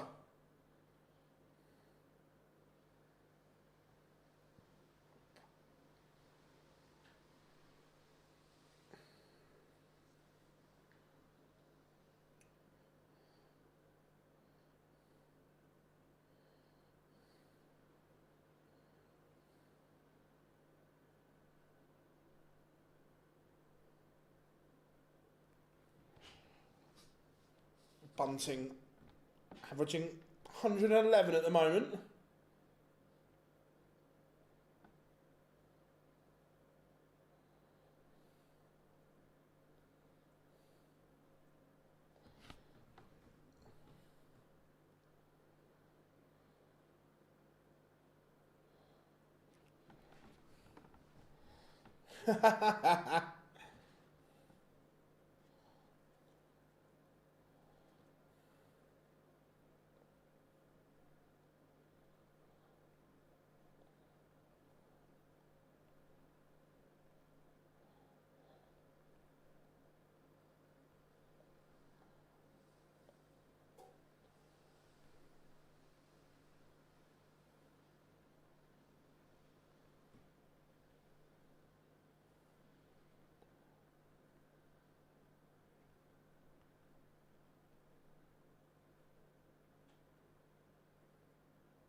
Two 0. Stephen Bunting is averaging 103. Cullen's playing okay here. Averaging 98 himself, but at the moment it is the bullet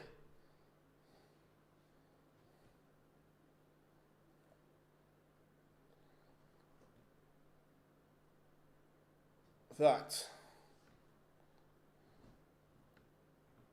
is playing beautifully.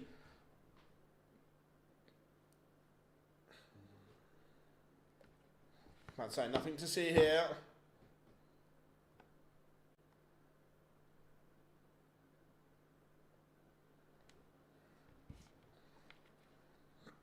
Bunting threatening a double break potentially.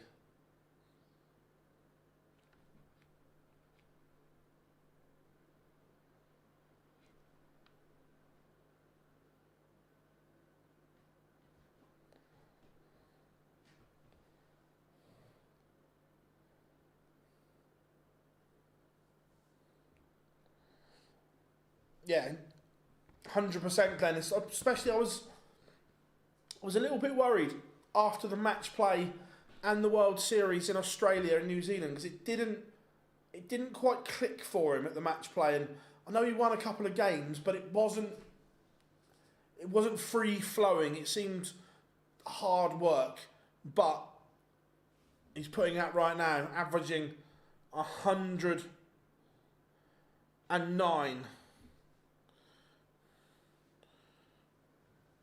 180. Bunting is going mental.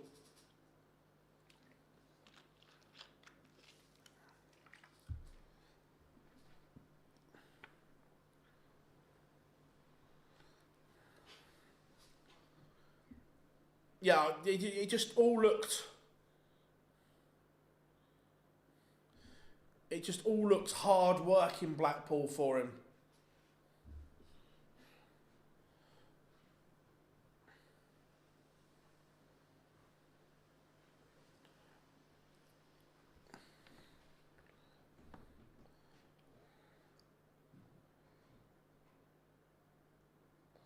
Can Cullen stop this barrage?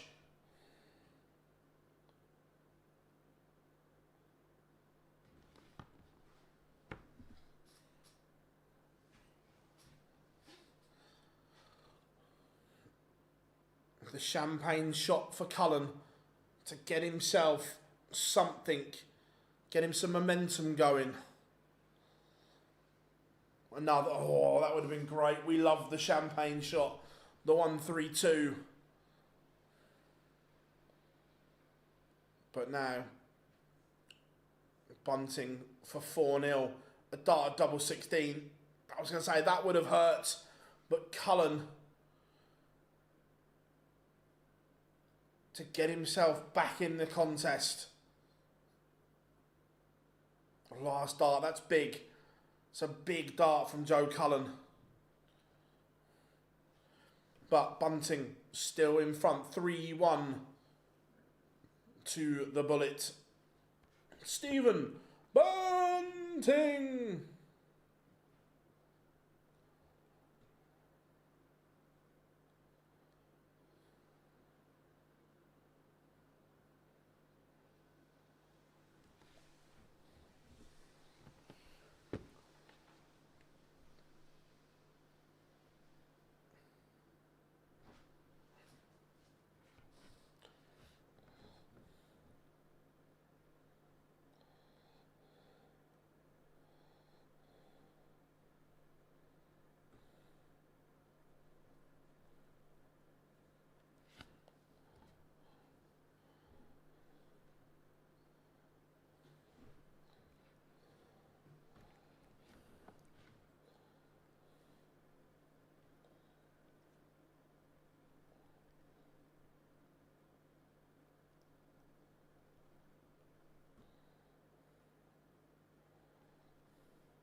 the big fish apiece.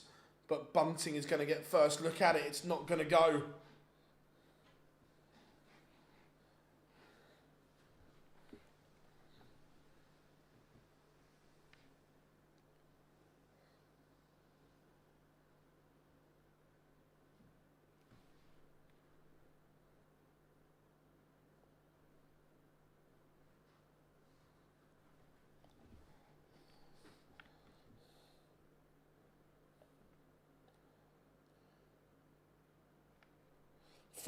The bullet leads.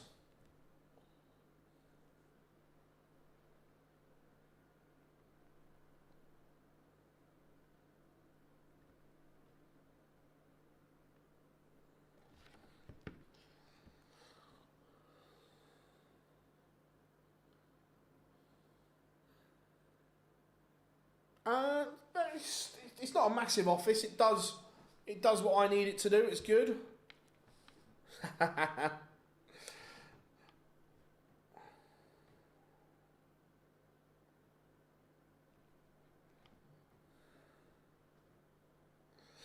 $180.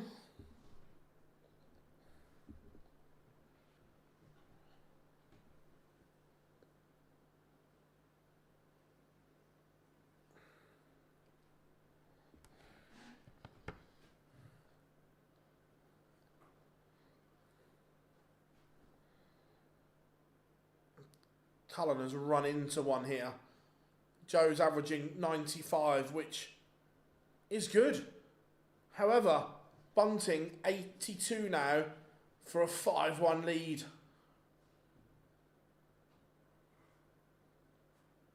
Tops, hits, the finishing from Bunting has been world class. Absolutely stunning from Bunting.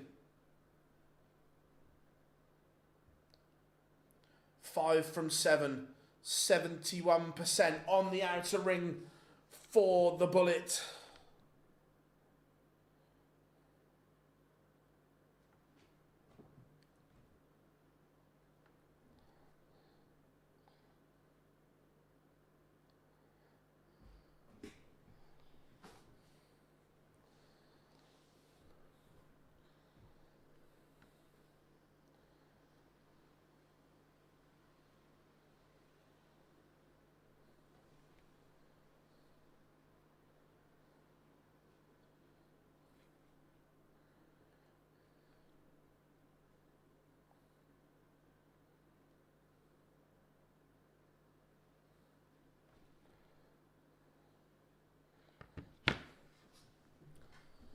Cullen.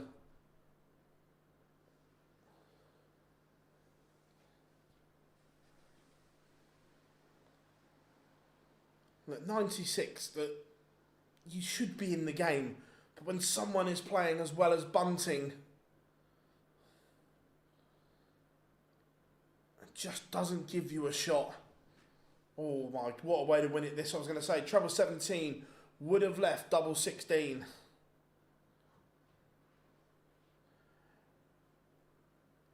How are we doing? I don't think he'll be gutted with the performance, mate. Look, he'll be gutted to lose. Yes, but those last 3 legs from Ryan Searle were sensational.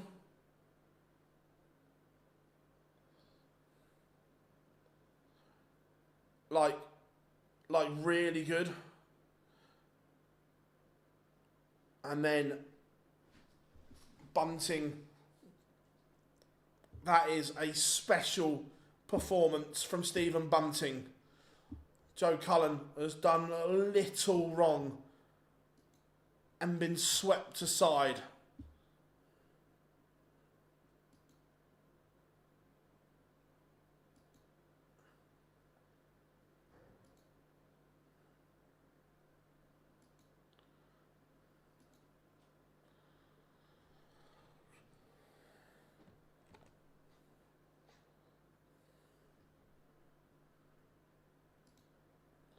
That is great from Stephen Bunting. Let's have that right. That has been out of this world. The numbers are right up there. Anthony, good to have you in, buddy. How is the great state of Texas this weekend?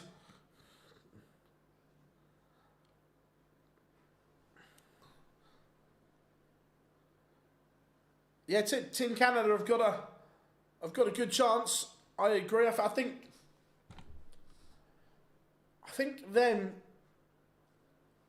Ireland have got a good shot as well. Remember, everyone, if you are new here, drop us a like and subscribe. But it's time. It's time to launch the nuke.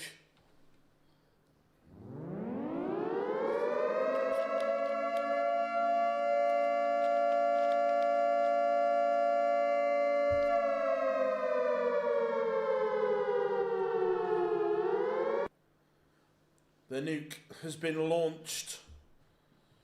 Luke Littler coming next. I'm ready to go.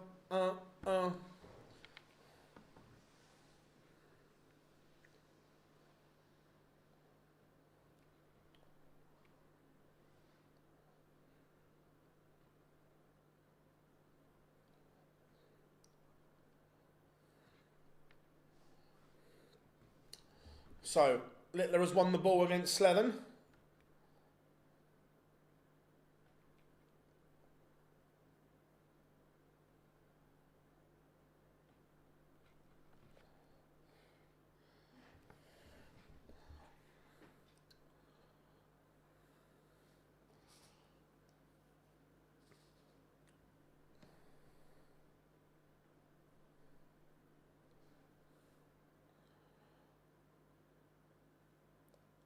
So, Littler, Slevin, score predictions, what are we saying?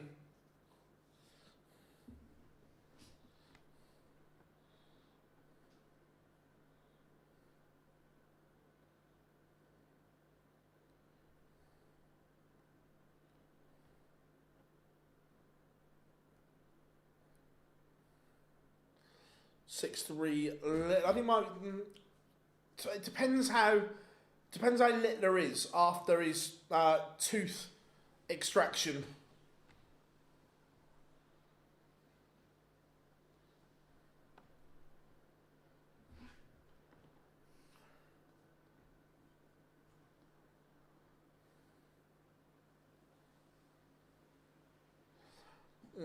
I'm not.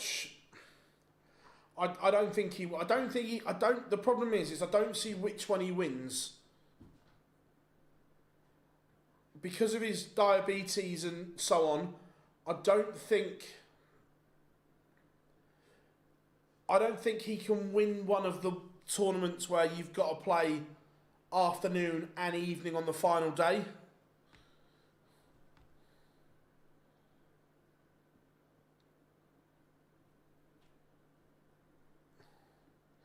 And the others are then a massive format.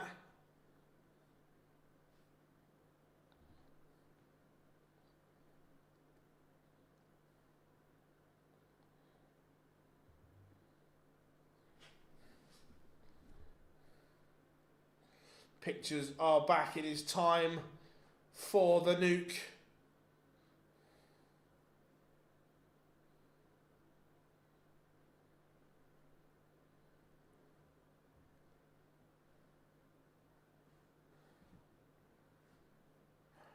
Yeah, he's definitely going to be on some painkillers, I'd say.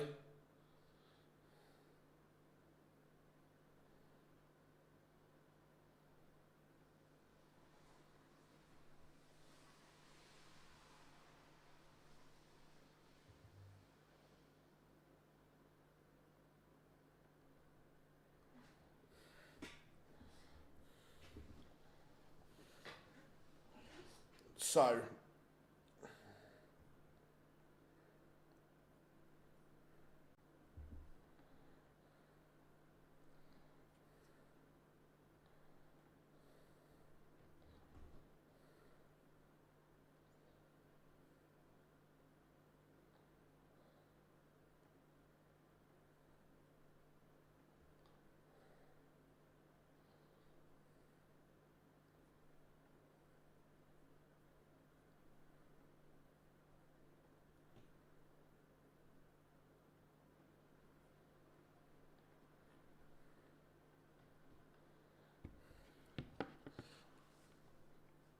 The nuke has been launched.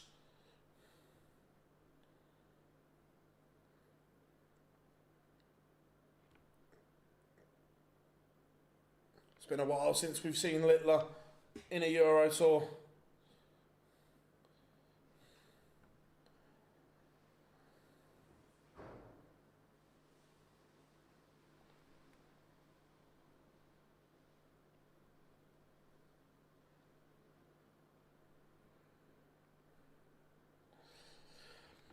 I think you can, personally. I don't think he's got the energy levels to win those tournaments where you've got to play afternoon and then come back and play 3 games in the evening.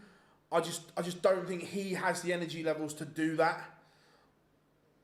I think his best chance is when he's prepping for 1 game a day, but then I'm not sure if he can then do it over the massive format.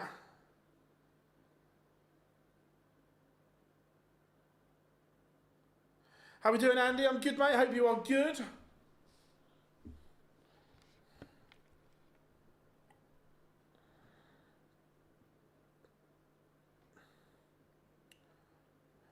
No, I think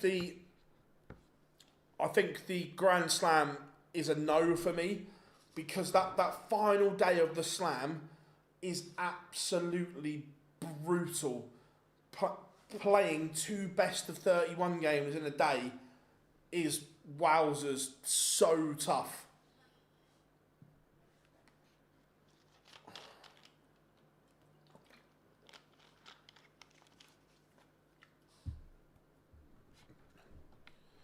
Swiss Phil on the stage.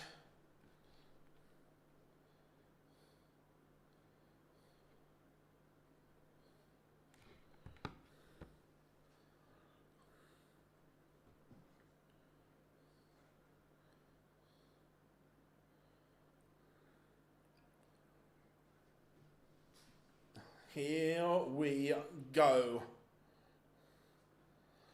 Dylan Slevin.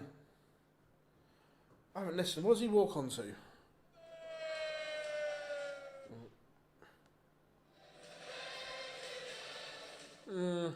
Again, stolen from 2 other people.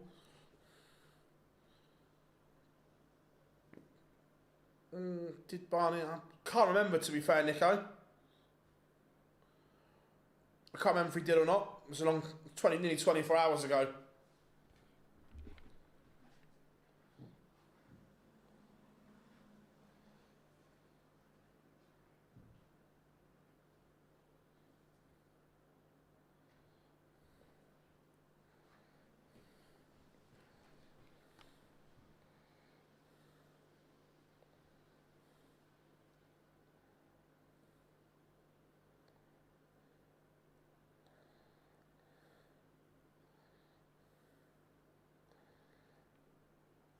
And here comes the nuke.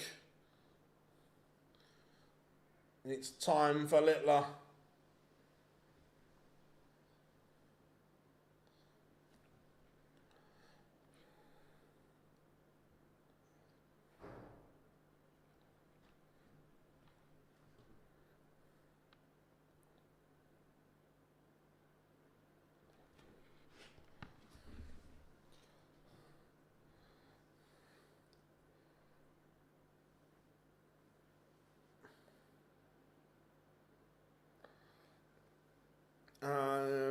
These Europeans are very important, as winning one probably gets you, probably get you a slam spot, yes. Again, the Grand Slam, the most complicated qualifying criteria known to man. But yeah, probably, Michael, that at the moment, obviously, Gary's in the Slam because of winning that.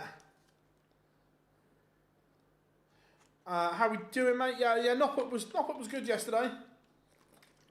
This afternoon, sorry.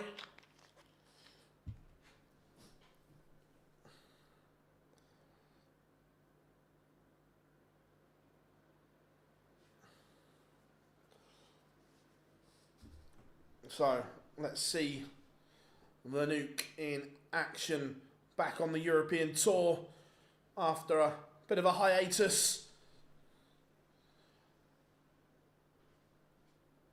Interesting to see if there's any equipment changes or tweaks, what he's using, what he's not using.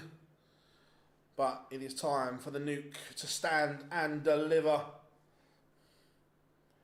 180! First 3 darts, and the Littler has sent a message out.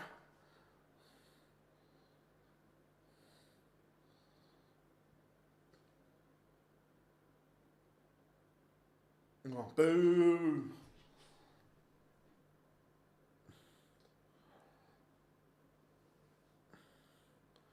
Just waiting for the stream pictures to catch up so we can have a look. Looks fair. Equipment looks as per.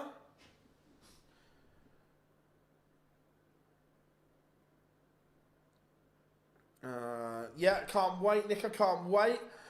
Quick question: does anyone know how much Harold's Noble darts? So off the top of my head, no. But in the main, Harrows I think are quite reasonably priced.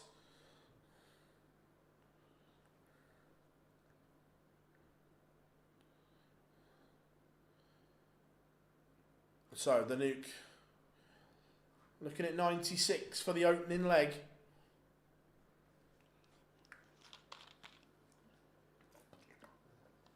Oh, cheeky from the nuke. 1-0. I thought he might have gone double 18 tops, but chose treble 12 instead. Have a good one, Unknown. Good to have you in. Yeah, I was going to say, this one was always risky because, again, 180. He's on a 9. He's on a 9. Oof.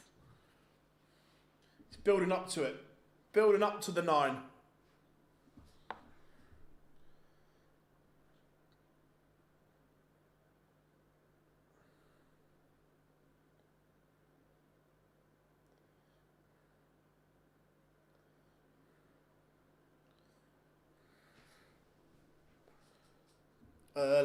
Early break of throw on the cards here. Dylan Slevin is getting absolutely battered at the moment.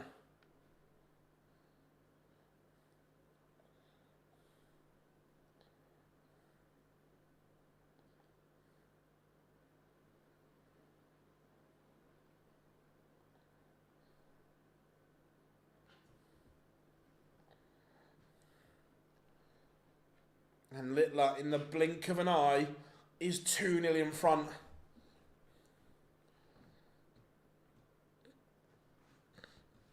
Oh yeah, 100%. He's had a good couple of weeks, Slevin, to get himself into these positions. Well, this is getting hay. I could lose my voice if we keep going on like this. Littler has started all 3 legs with a maximum.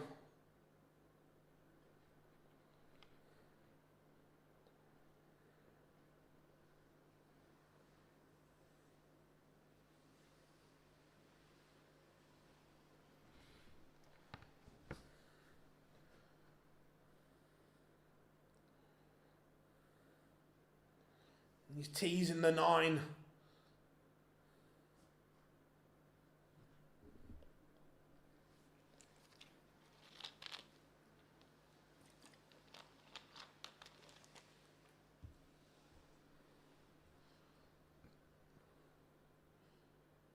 No fish.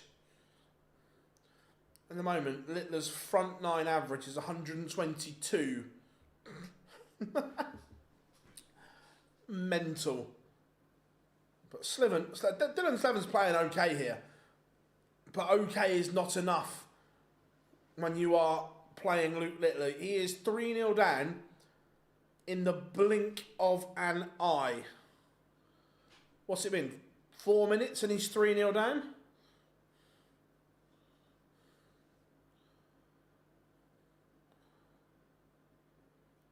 This is just relentless from Littler. He's human. He is human after all.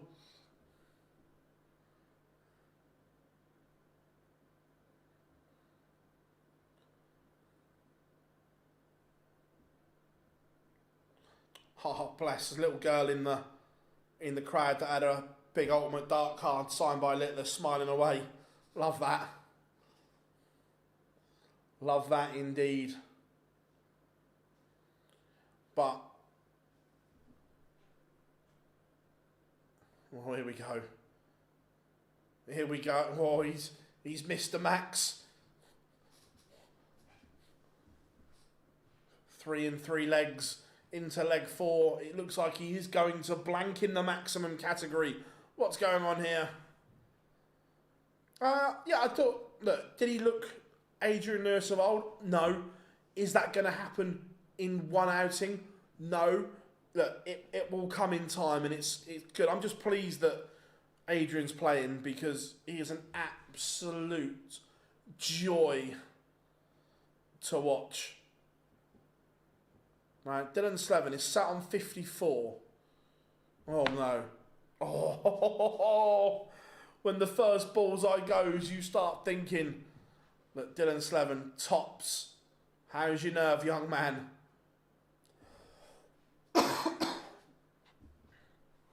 Can't be giving chances away, because it's 4-0 in the blink of an eye. In the flick of a Harry Potter wand. Niche, I know.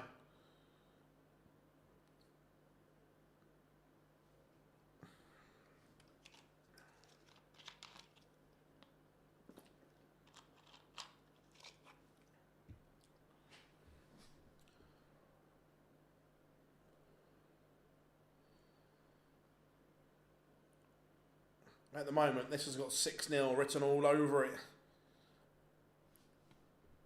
180. Slevin hits his first, but it may not be enough. It may just not be enough.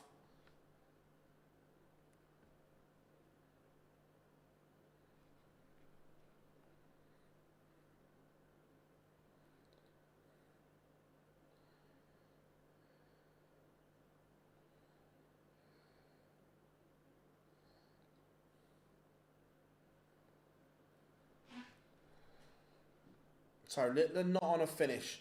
Slevin, there was a chance there to get down to something really low.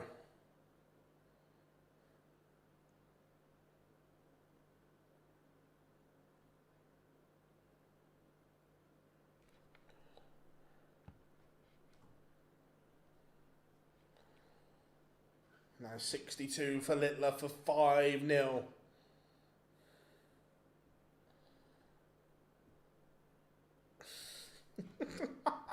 He is still 100% on the outer ring. It is ridiculous.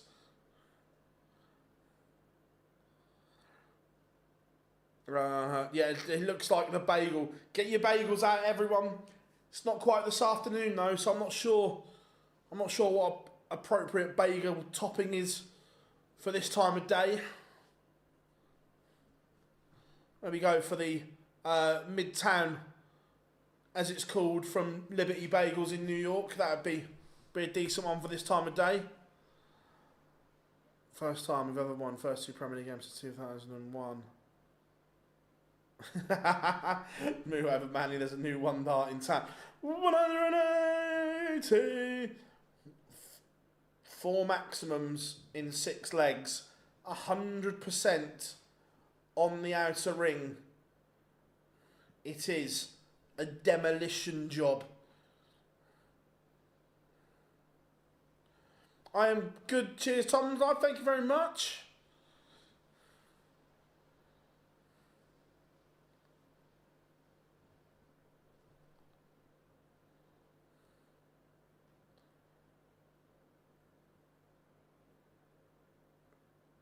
He's not, is he? Oh, I was about to say, what a way to win it that would be. I think I'll get a 2 fat nose. Yeah, the bagels are allowed back out now, Del. Different filling though. Cream cheese and salmon doesn't really go at this time of day, but that is a ridiculous performance. After a Euro Tour hiatus, he comes back, averages 101, 4 180s and 6 from 6 on the outer ring. That is a little bit good from the nuke. Bagel served.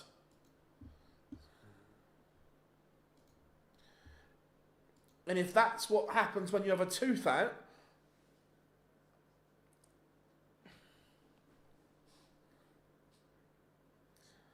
that was a little bit good.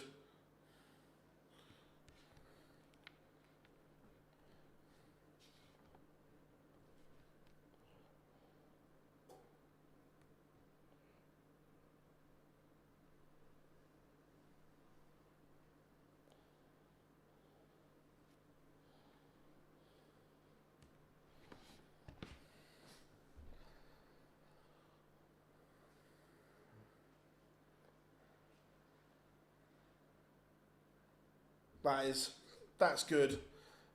Gian van Veen has won the ball against Michael van Gerwen. Dylan Slevin's going off to have his bagel. Yeah, they'll need to reschedule the gap.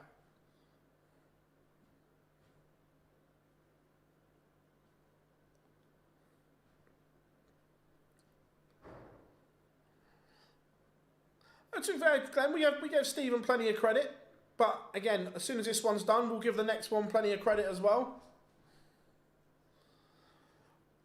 Again, it's I'm not talking about this in particular, but I remember that when and I'm not saying Stephen's slow, but he's not lightning quick either. He's just somewhere in the middle. There's just something when stuff's done at pace, it looks better. And that you can say that about a lot of sports as well. That if someone makes 100 in cricket and they're just nudging it around, or if someone makes it Kevin Peterson style.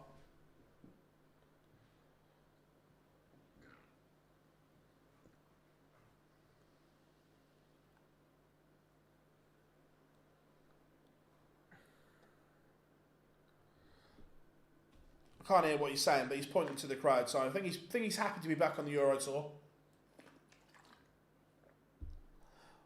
Oh. As a contest, I'm 100%. Because Cullen made Bunting play well as well, which was good. Slevin didn't really push Littler at all.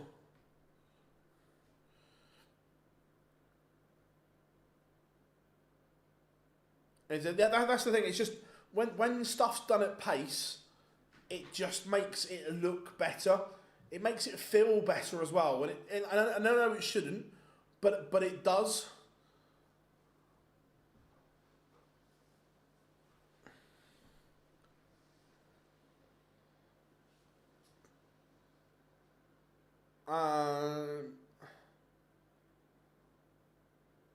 Yeah, I agree. I think overall, yes. I don't think Van Veen played particularly well on the Pro Tour, but overall, yeah, I agree with you. He is playing better, but at the Pro Tour, he didn't play particularly well. But we haven't used this one for a while.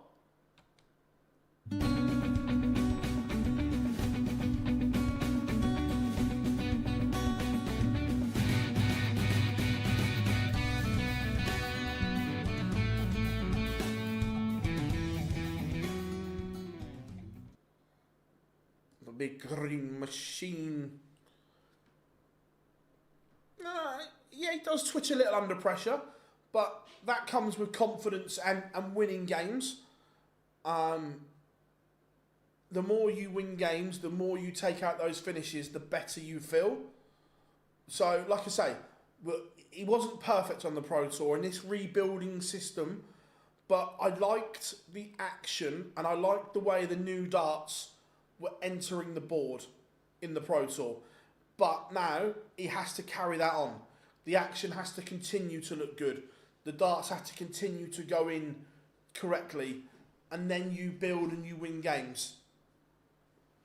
But when you keep losing games you should win, it then hurts. Like we just said, winning is a habit, and then you get on these runs. It's the same as losing. Losing becomes a feeling that you don't want. So it's so important that he learns to win games again.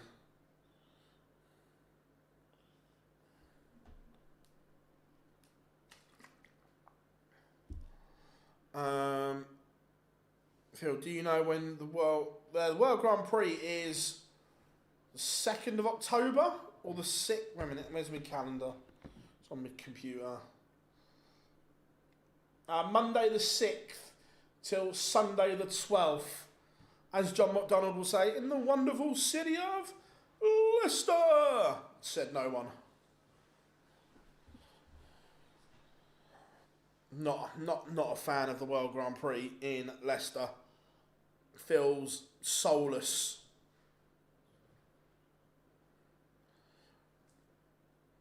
And as well, where Boyles have changed their logo and had a bit of a makeover as well, that means they'll have to undo some of all the branding up there. But we are about 5 seconds away from pictures again.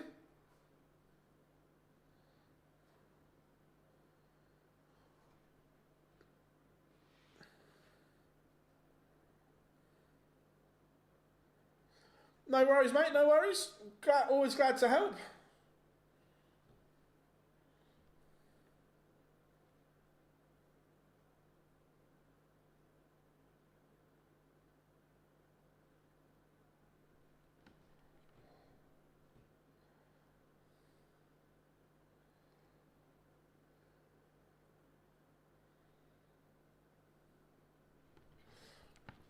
Right.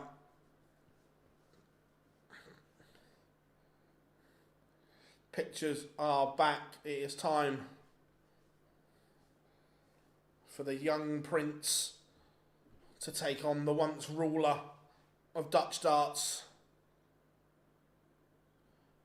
How about the World Grand Prix in the States? Look, I like it, and I'm down for it, but commercially I'm not sure it makes sense at the moment. Would you sell enough tickets across the week? And I suppose it comes down to production costs, travel costs, and so on. But Wayne, I'm up for it. Navas has just scored 2 overhead kicks. Nice. Here we go. The crowd are ready. The players are ready. And it's tungsten time, said the great Paul Starr. Van Veen will walk first.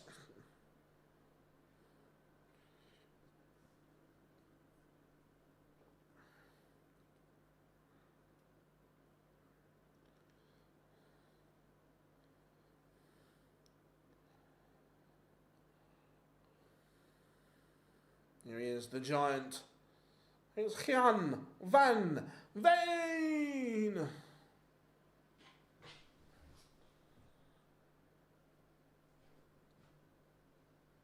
Is it? I don't mind Van Veen's walk on.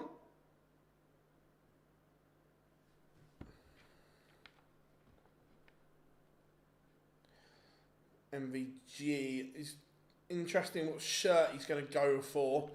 Whether he goes for the all black one that we saw on the Pro Tour or the green and black one that we've seen on TV.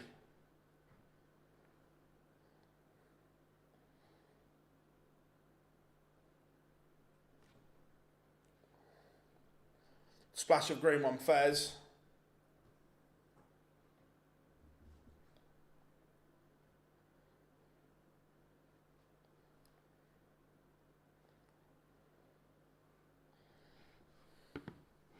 Hello, is it me you're looking for?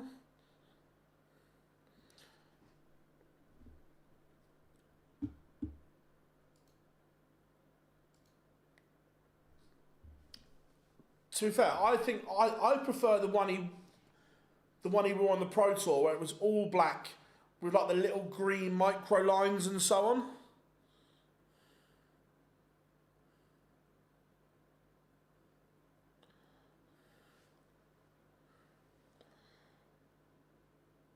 I like that. Focused walk on from Van Gerwen.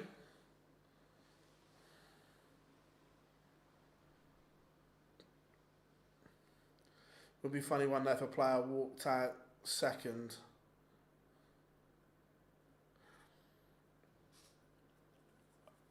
I tell you what, I'd love to see as well, and this would be like ultimate shite-hansery, is to get in someone's head. If you went on wearing a replica of their shirt but with your sponsors on, do you know what I mean, Rob? I think that'd be quite funny. In 2 to 3 years' time, PDC Major. So I hope so. That's the way to grow the sport and so on. So yeah, I don't dislike that.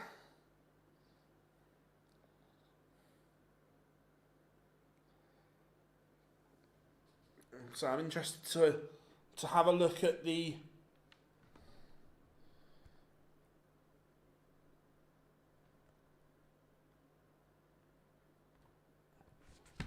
MVG action and the darts.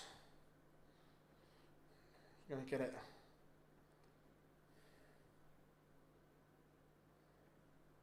Full screen on my laptop so I can get a good view. And Van Gerwen is pass.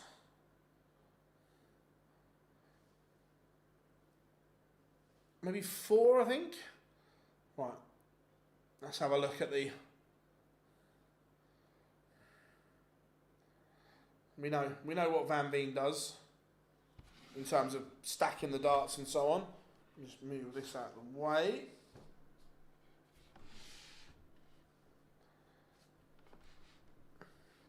New flights for Van Gerwen as well, I've seen.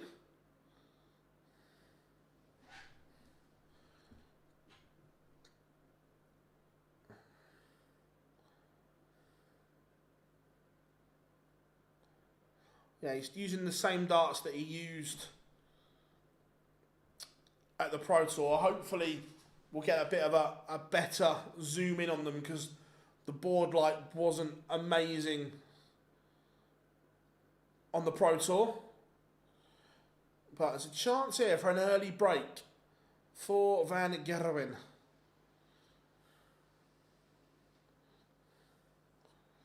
He's left the champagne shot.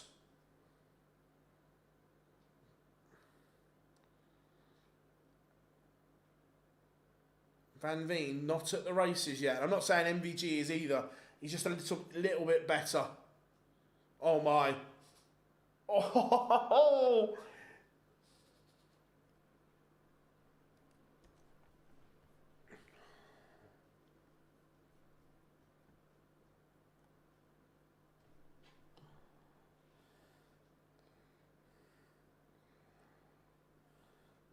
Break a throw for Van Gerwen.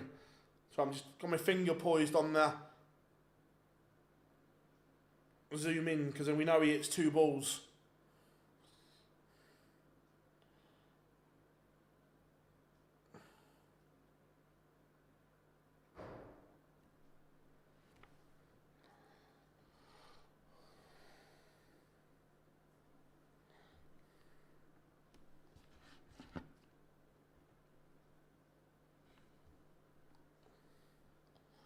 Just sending it to my phone so I can have a proper look.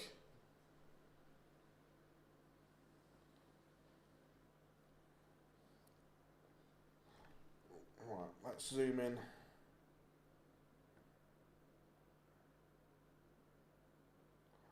Yeah, just the rings look a little bit different than before. Interesting. But Van Veen not at the races here.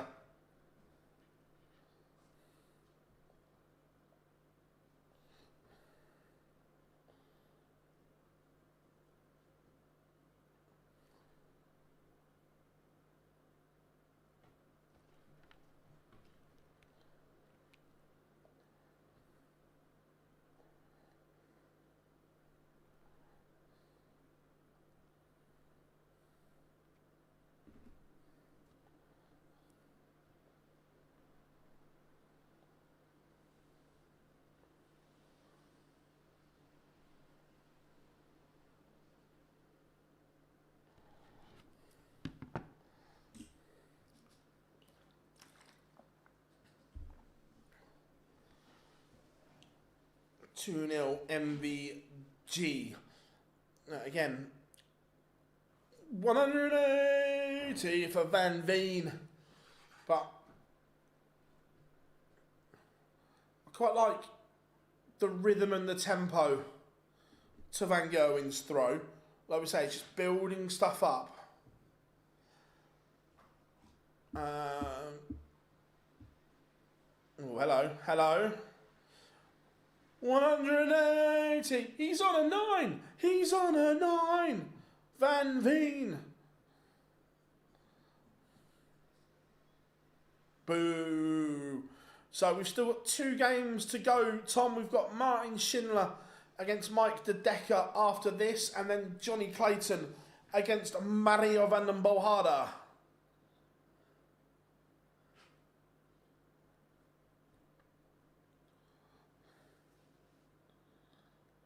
And Van Veen pins. It's a very good leg from the young Dutchman.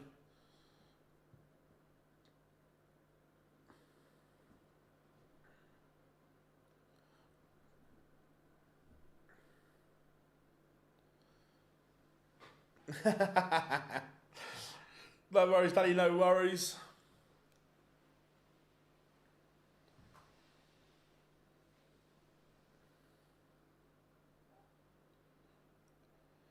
Of course, Michael beat Van Veen in a Euro Tour final earlier this year.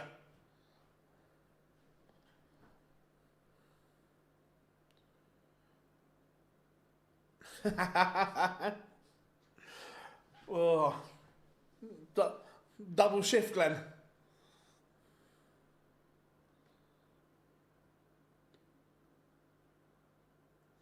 I've not seen it yet. It's on my timeline to watch, but I've not seen it.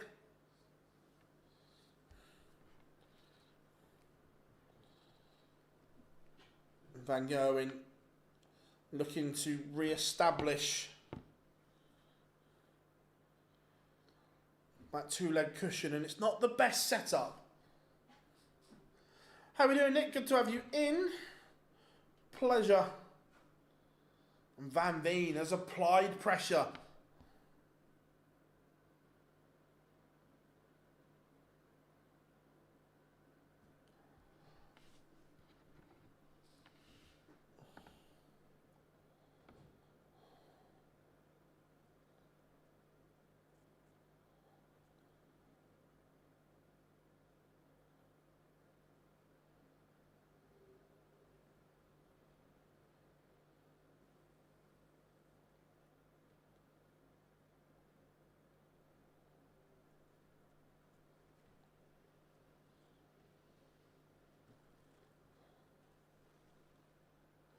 (3-1), that's good from Van Gerwen.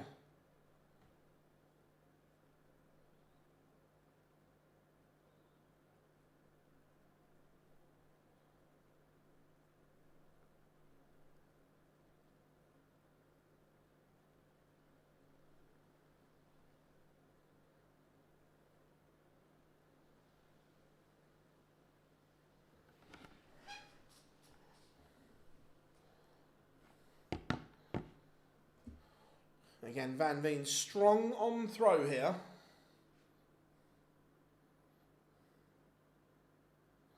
Yeah, the 3 darts at treble at double 19. Again, I'm looking at this from a geeky point of view. I liked the rhythm, and I liked there was no break in the rhythm from Van Gerwen in terms of the throw and execution.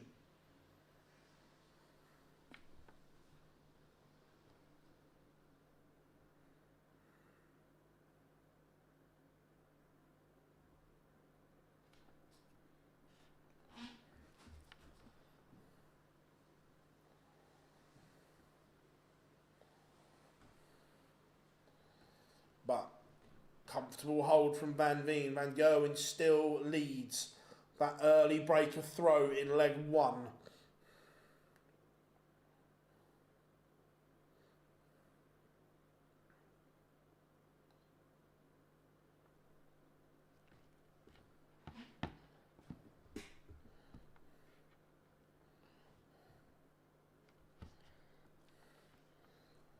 Tidy little game this. Enjoying it, going one way then the next.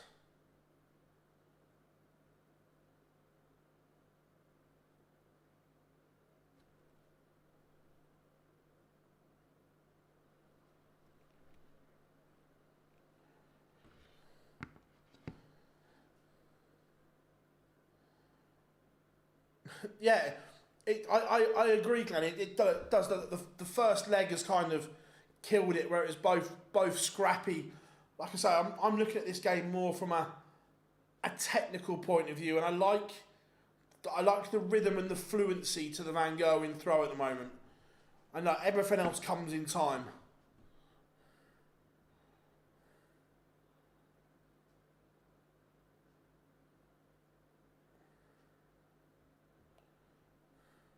That setup's not great though.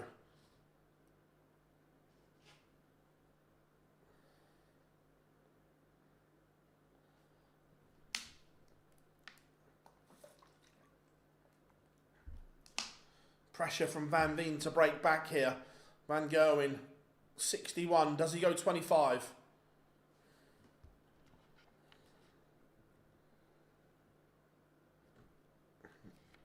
Gets there in the end and misses. I want to see what this is like on the stream. And Van Veen breaks back. He is now favourite to beat MVG 3-0 and he has the darts. Van Gerwen misses a dart.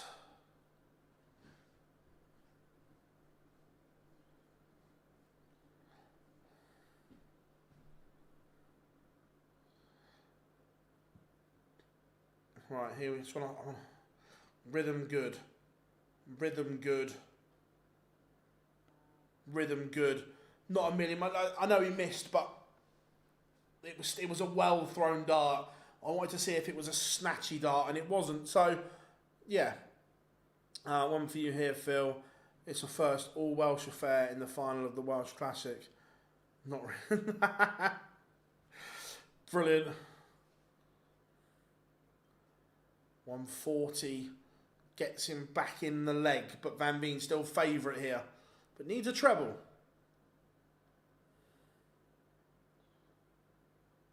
Doesn't find one. That opens the door for Van Gerwen here. But it needs to be a good visit. Needs to be a big visit. Another treble needed. Doesn't find it. So still advantage Van Veen because he has 6 from 207.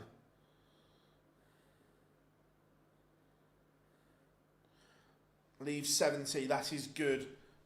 Rihanna's just won her home top. Nice. Look, Rihanna's class. So Van Veen to lead for the first time, 2 at double 8. He's hunting round the board. And he's given Van Gerwen a look to break back again at this 80. 1 at tops and 1 at tops only.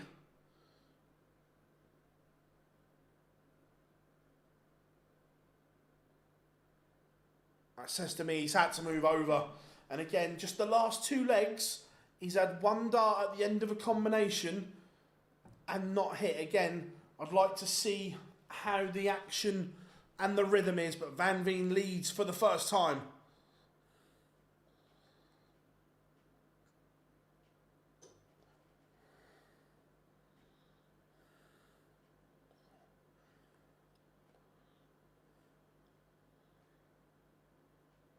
So let's have a look at this 80 attempt from MVG. Rhythm, good, but low. High, has to move over.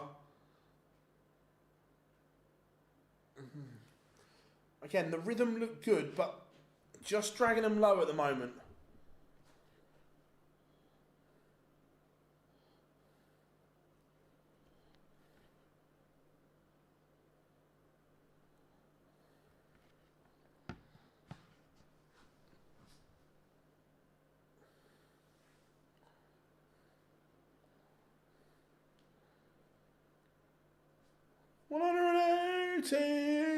Gets Van Veen back into this leg and he's down to a finish. Has that maximum. Turn this leg around because Van Gerwen, the 86 is no gimme if he gets a go. If he gets a go. Oh, Van Veen misses the ball. 18 and ball for MVG. Treble leaves double 7. And again, that's now 3 legs in a row. 1 dart at the end of a combination and he's not hit. These are the little moments.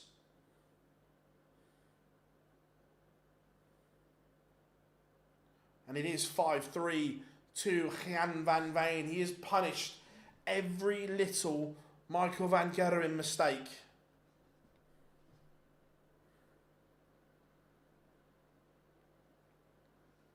MVG's had a dart to win each of the last 3 legs. He has not taken them. Van Veen has won all 3. Again though, on the wire, I know it might be a losing performance, but there are encouraging signs from a technical point of view for Van Gerwen. Look, losing is never good, but in terms of technique, it looks better.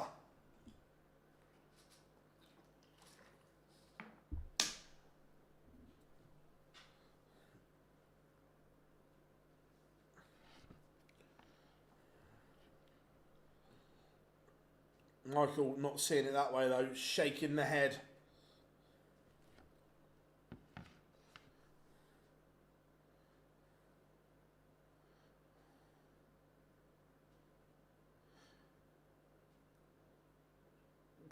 No, it's cool, mate, it's cool.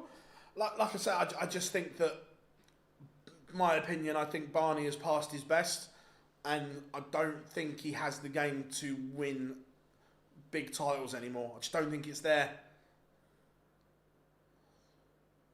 But Van Veen 70 to win it.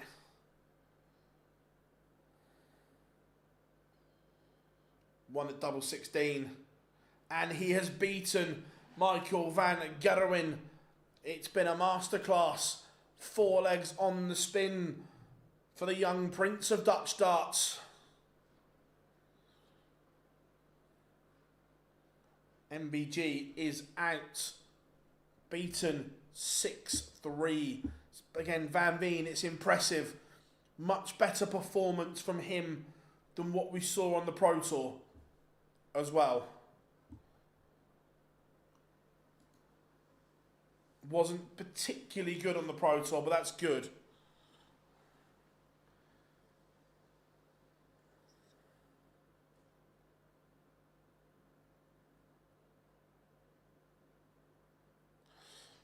Teresa agreed. Yeah, 100. I'm with you there.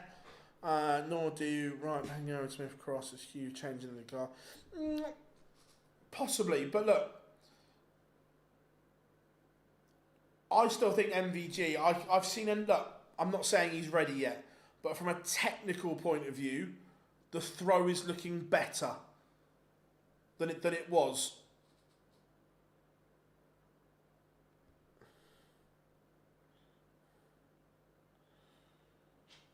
There's still work to do on it, but after chatting to Vincent and whatever in Blackpool and so on, that I still think MVG wins TV titles again.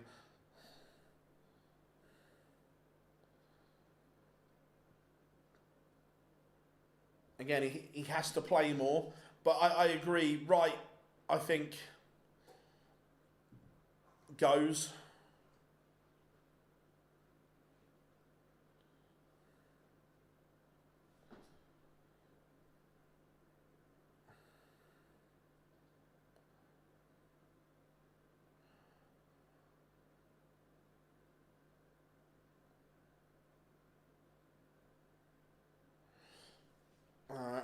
No, I agree that that average doesn't cut it.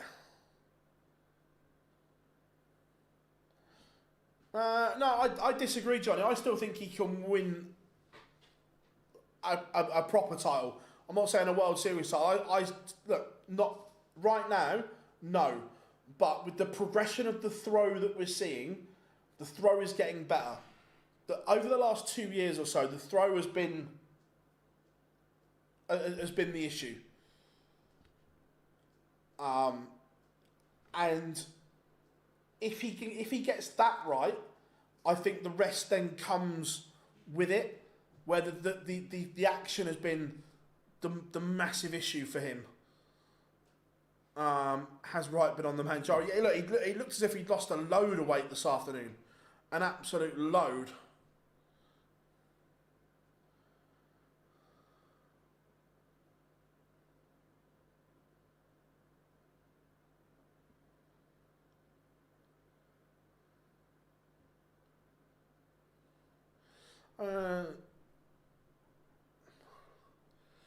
Very hard situation where everybody is apologising to each other if one of the old dart players. Look, sport, not just darts, sport in general is all about opinion, and people are entitled to their opinions. Mine doesn't mean mine's right, doesn't mean Johnny's is right, doesn't mean Rob's is right. People see sport in different ways.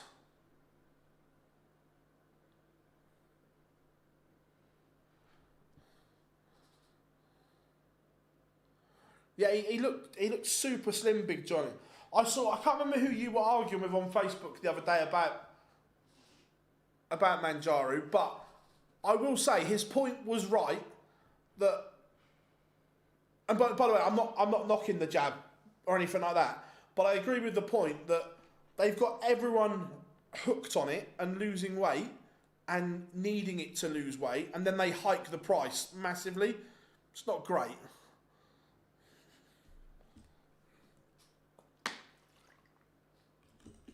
Yeah, Schindler is going to get powders here, I agree.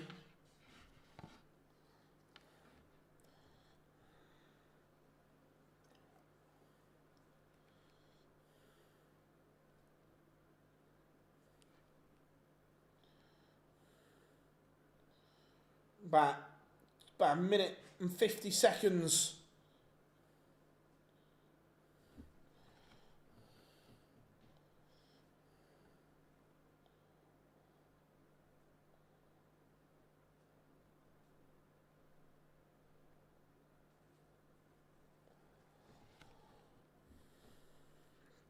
So, what are we saying? Schindler has won the ball. Does that have an influence on the way you're going?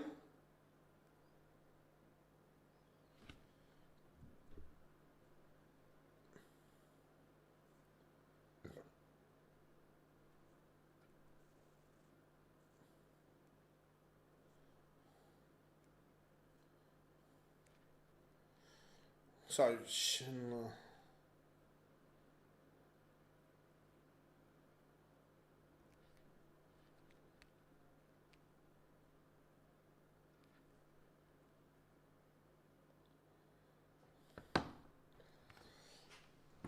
I'm £4 away from losing 5 stone in 6 months. Anyone else that? No, Johnny, that's great. And like I say, I'm not knocking the jab at all. I'm genuinely not. But I don't like the fact that these medical companies and pharmaceutical companies put it out at quite a cheaper price, and then hiked it up once people are dependent on it to lose weight.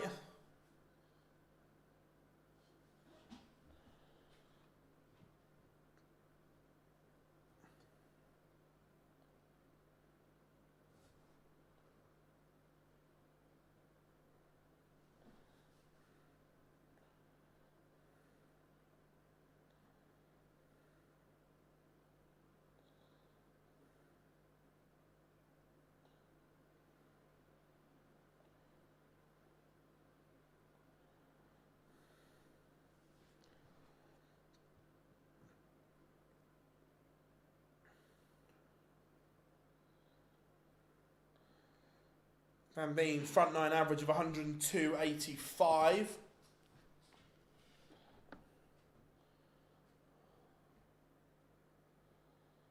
That's the American model though.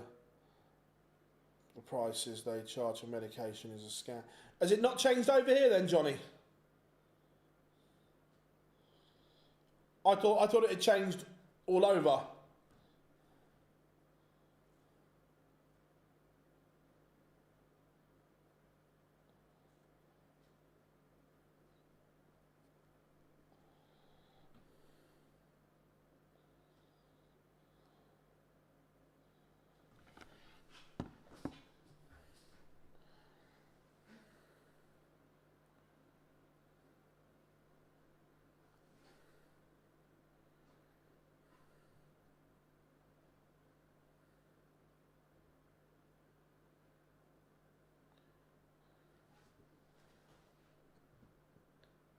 So here we go, penultimate match. Mike De Decker walking first, the home favourite here.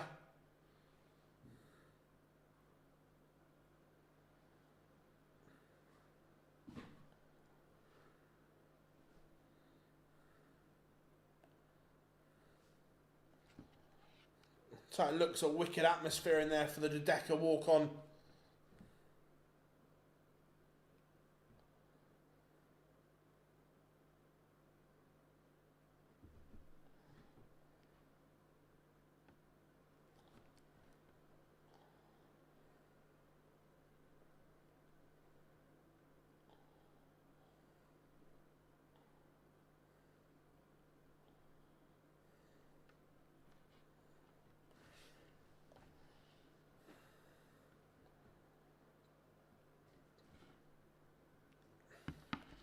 Oh.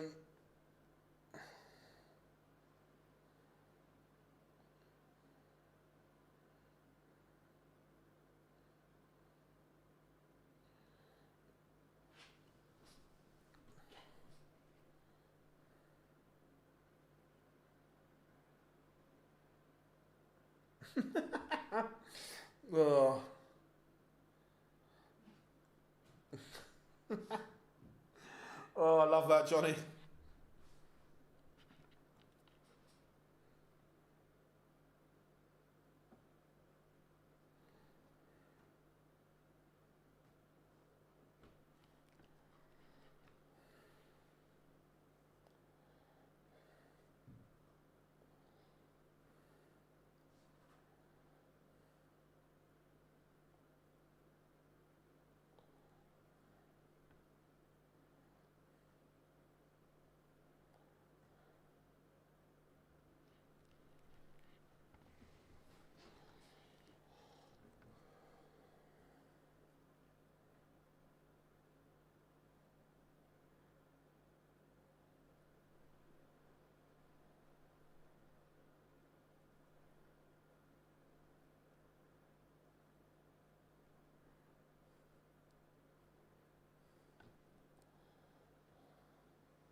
Oh, shindiggity.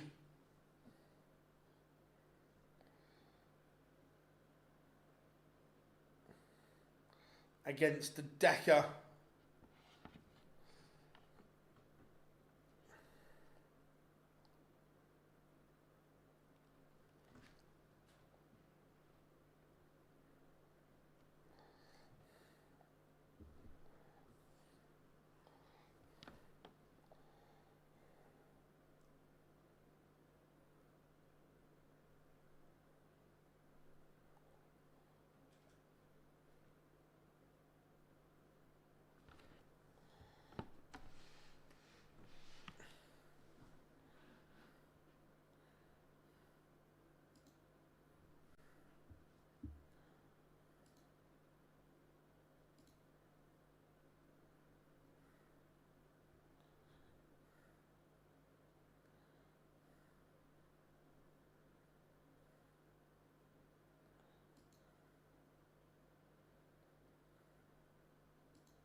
Right, here we go. Underway. Fingers crossed these two are nice and quick so I can get the report done and get home for match of the day. I want to see if these VARs are as bad as what everyone's saying.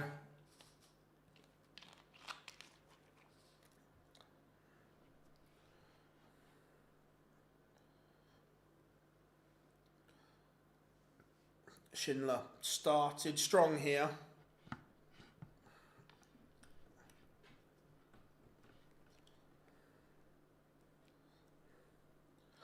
Not on a finish, but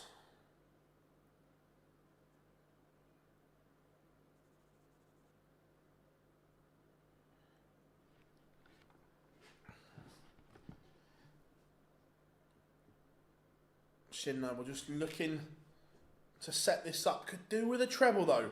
Can't find one. That opens the door for Mike De Decker here.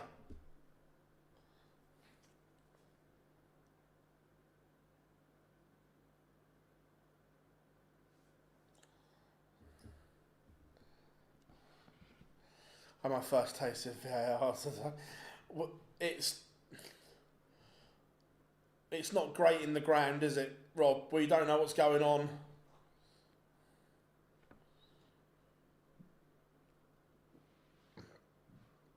Yeah, I was just looking at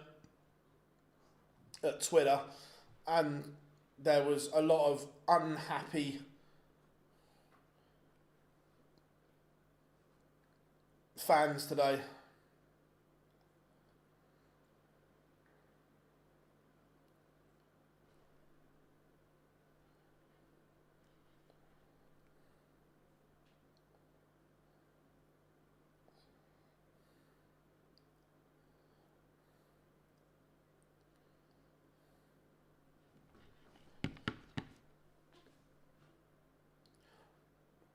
This might sound daft, Jonny, but how does it work? How does it stop you? How does it stop you eating? Does that make sense?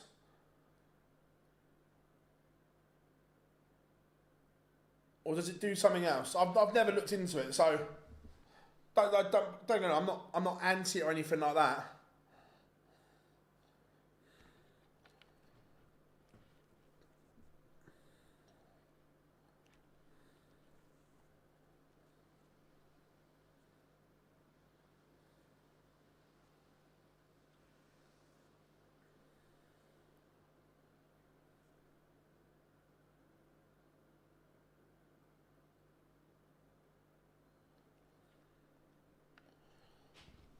To Decker.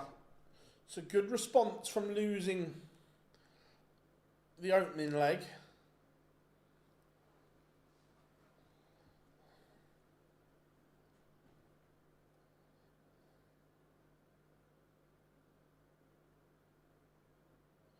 How are we doing, Alex? Good to have you back.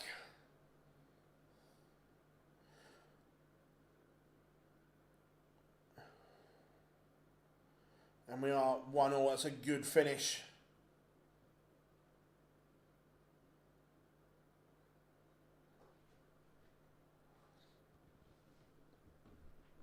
Fairs. Just out of interest, did something happen in the other than the obviously VAR controversy? Did something happen in terms of player point of view in the Chelsea game? Because it looks like they've pulled the Nicholas Jackson deal to Bayern when he's actually already in Bayern undergoing a medical.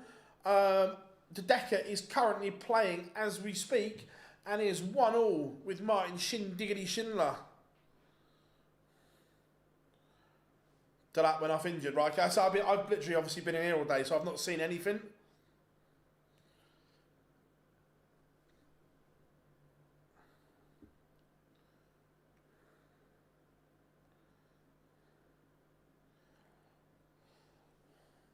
Again, both players doing okay on throw here.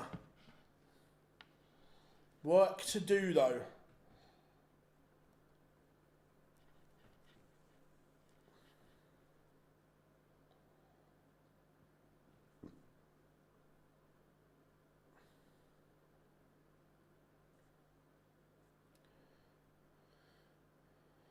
Delap did his hammy. Ouch.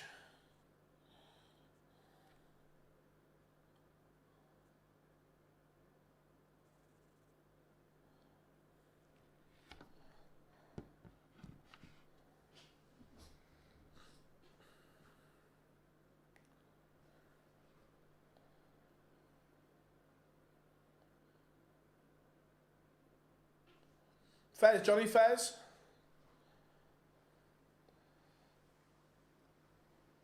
Schindler. Looking at double 10 for a 2-1 lead. The Decker is on a finish if he misses, but the wall doesn't. 2-1, Shindiggity leads. Remember, our final match of the evening will be the Ferret. Jonny Clayton against Mario Vandenbogaerde.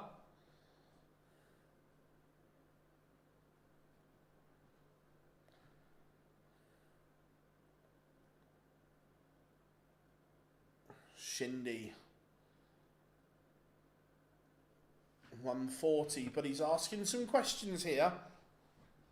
At the moment, neither of them have their scoring boots on at the moment. It's all a little bit bitty. Why does... Right, something's... might have to reset this because I clicked that a minute ago and then it's... Because that Rob Cross match was this afternoon. I'm not sure what's going on here.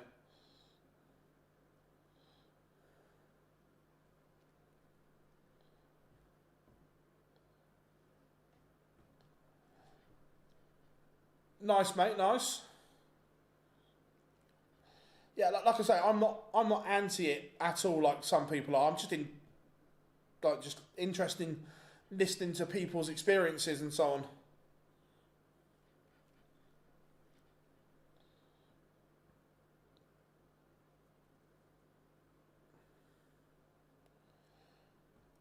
$68.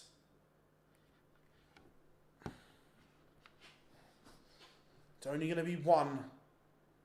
And that one is at tops for Schindler. He misses. Break chance. Martin Schindler, 25 to lead 3-1. This would quieten the home fans. 2 at double 10. He hits. I don't like that route, but it works for Shindy. 3-1, the German leads. Could be a disaster for the home fans. Again, bumper crowd in Antwerp.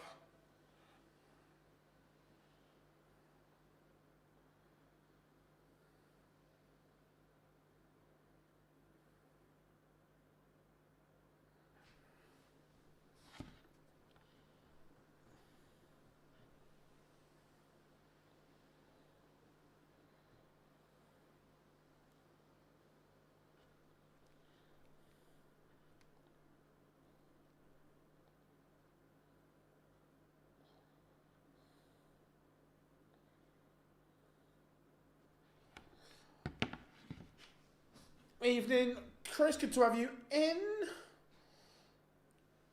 Schindler broke, but then he's handed a chance back to De Decker here.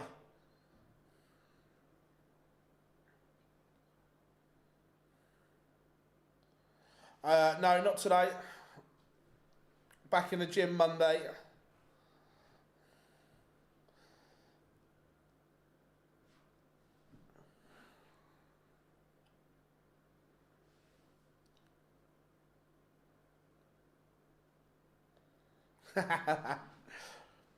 It is 3-2. The Decker breaks straight back.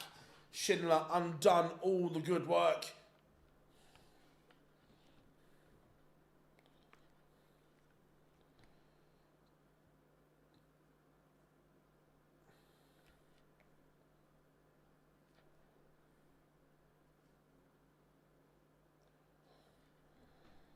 This game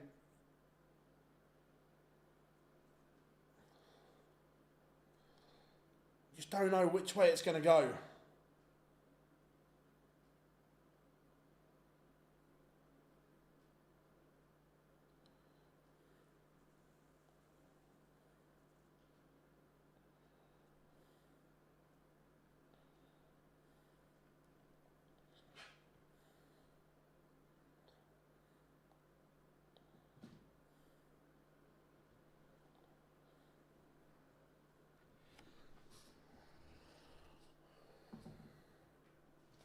Now, to be fair,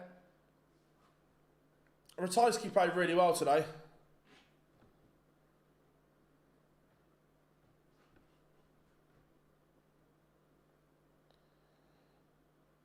Again, Schindler threatening another break. Is it going to be 3 breaks in a row?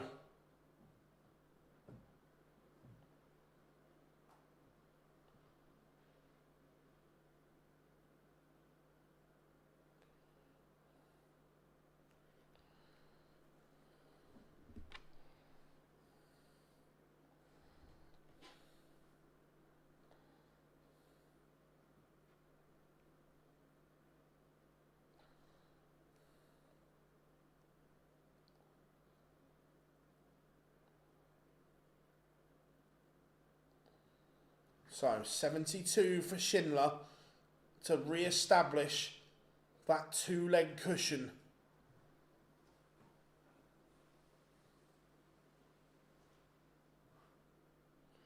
Misses. The Decker though, 130 to level up is a big ask. 1 game after this.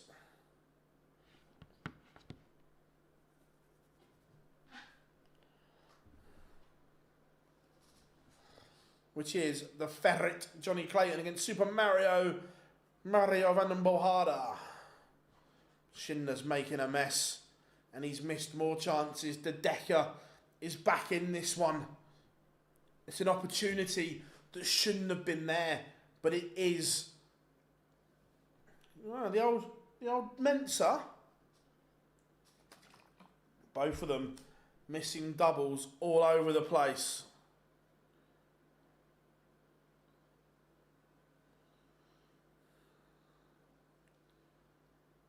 Oh my, what is going on? Last dart in hand, Shindiggity. Martin Schindler finds something in the end.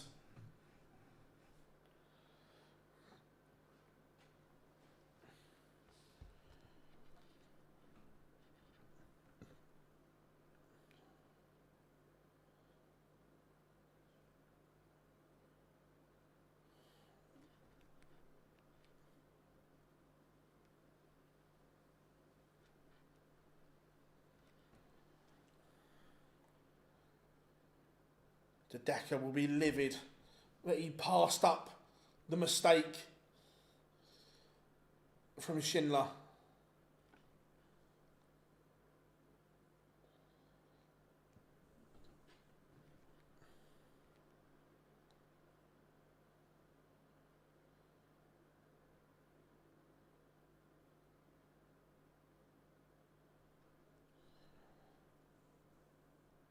No maximum for Schindler there, but he is doing enough. He is 1 away if he wins this leg.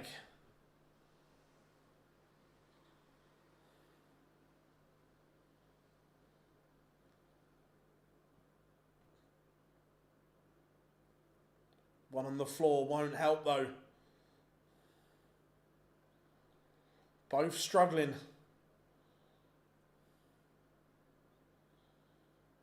At the moment. Oh my, wait a minute. Send it out and reel it in. The big fish. For Mike de Decker. Where's he pulled that from? It's been a bang average game. And then all of a sudden, a little touch of class from Mike de Decker.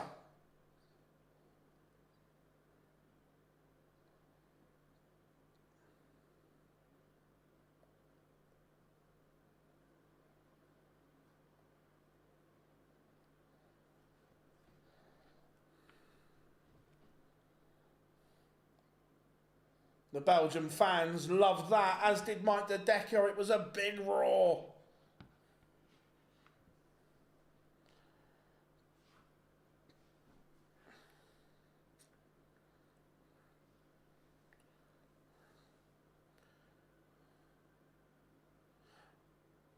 Is it that bad, Glenn? What? poor darts or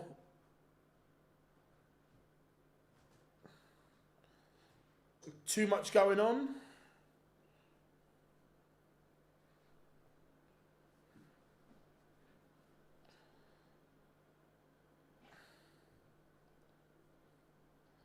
Oof. Yeah, that's not good.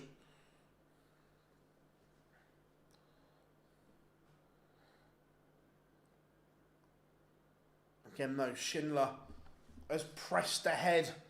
He is battering the Dedeker throw here. He is probing it. Asking all kinds of questions. And Dedeker doesn't leave a finish.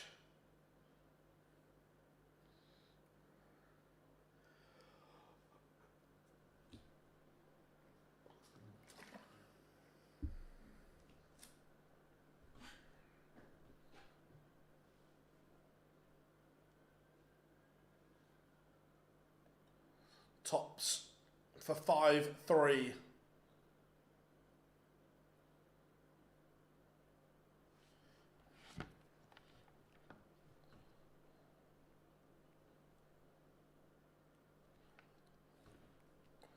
It is 5-3. Schindler is one away from ending home hopes in this game.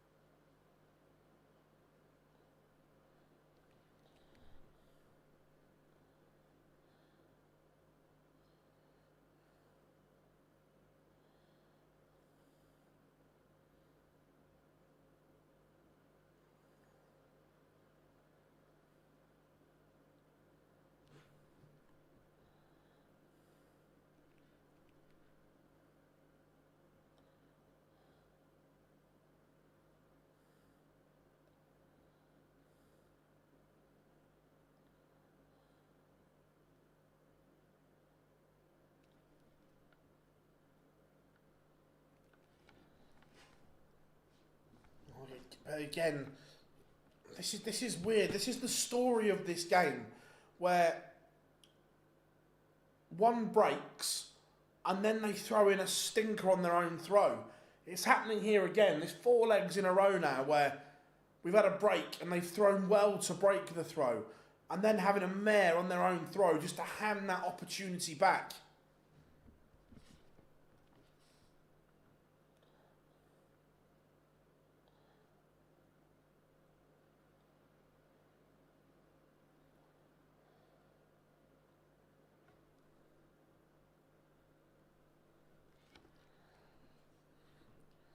What Schindler would give for another treble.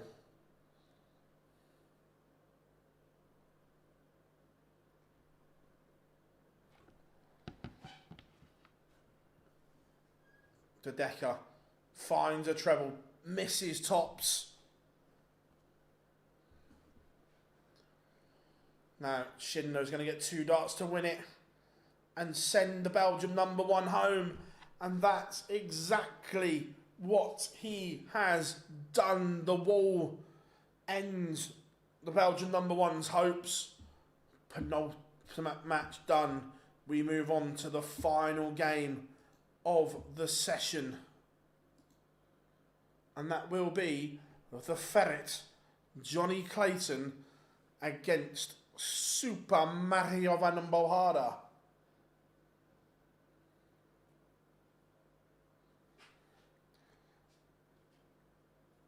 Fingers crossed, no faffing around.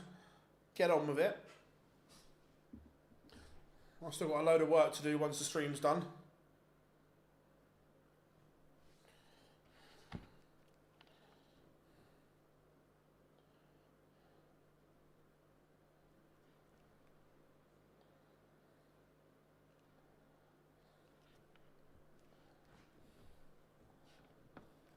Right, Real Madrid are winning.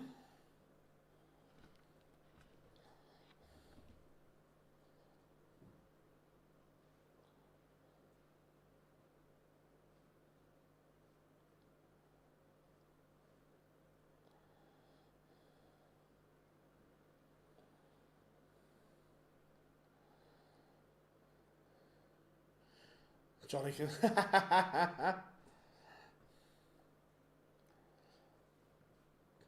uh, I think Celtic win. And that's just.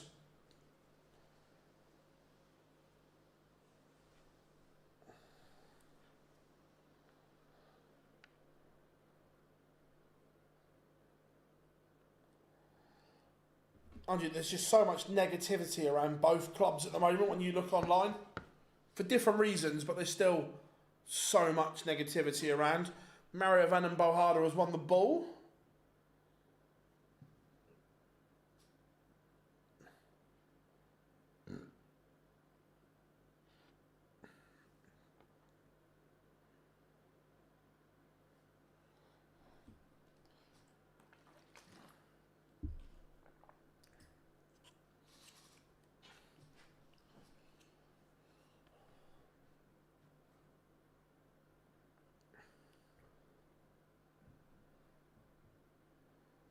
If Rangers could defend properly, I agree, because I think Celtic not scoring in 2 games and extra time against that side, it's like, hang on a minute. But we know that Rangers will be open and expand, or try and be expansive.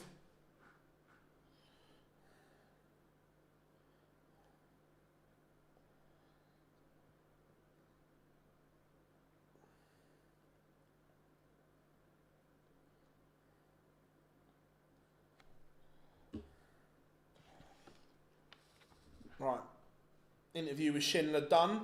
So we are 1 ad break away from the final game.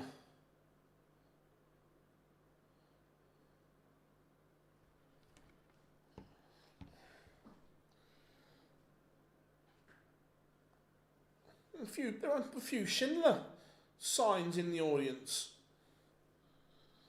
But Mario has the darts.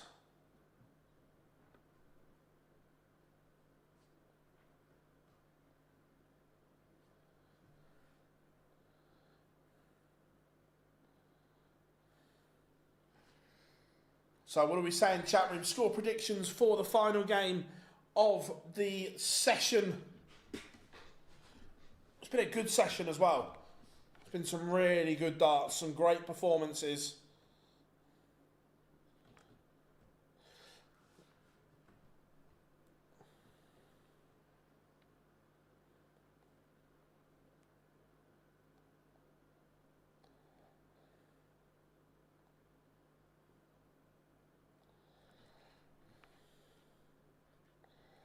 Jonny so far.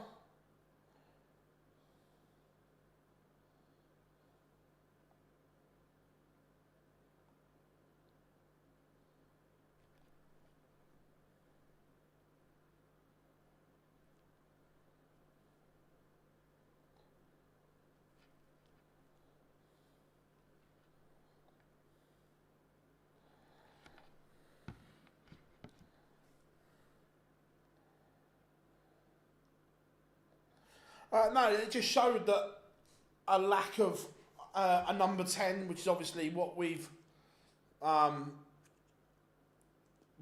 in, and not having Solanke available to change it up. But defensively, we do look so much better. Like, the goal is a deflection. Look, that happens in football. But again, I still think the next 2 days of the transfer window are going to be insane. I think there is still a load and load of business to be done. Eurotour cameraman loves a bit of window shopping. I can tell you the official name for it if you want what they call it.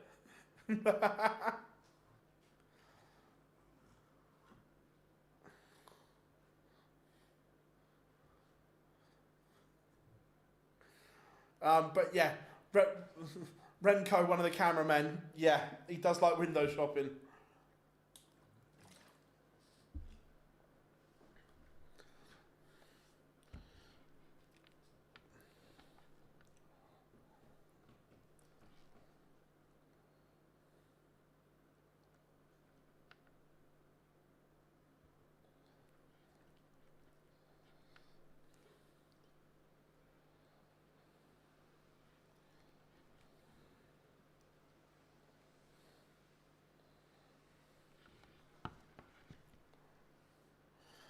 You laugh, Teresa. That's what he calls it.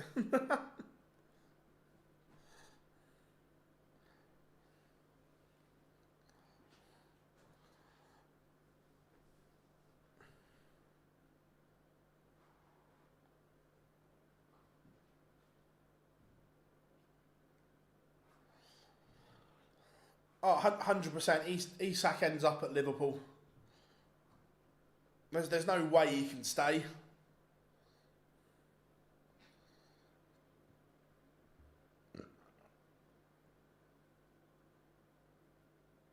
Not the same. Not the same person. How are we doing, Jonathan? Good to have you in, buddy.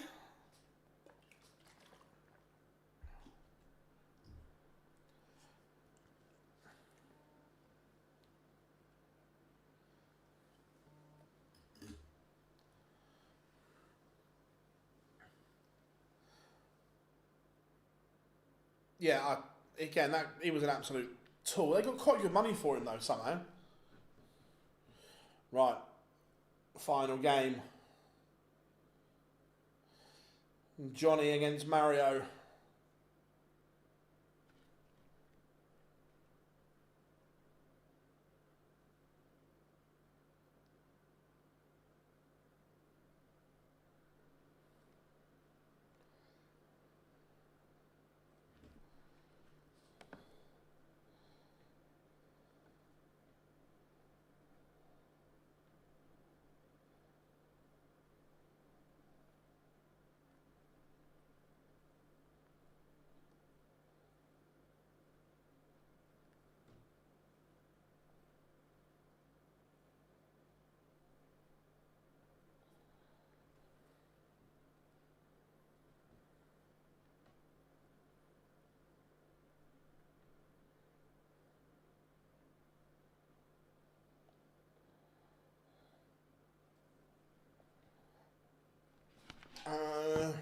Doing well, just Saturday night DIY. Nice.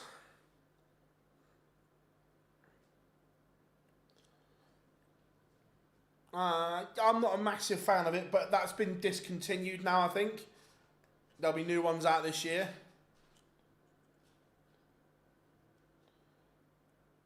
Only one by Bob. Anthony loves red. Yes, buddy. Honestly, the best combination in darts is Remco and Dion. Cameraman and director, they are outstanding together.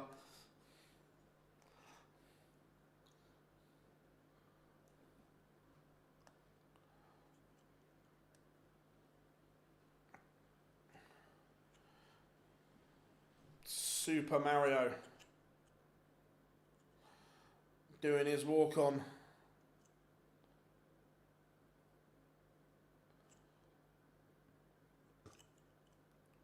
What, the one in Wales now, or the Red Dragon Champion of Champions?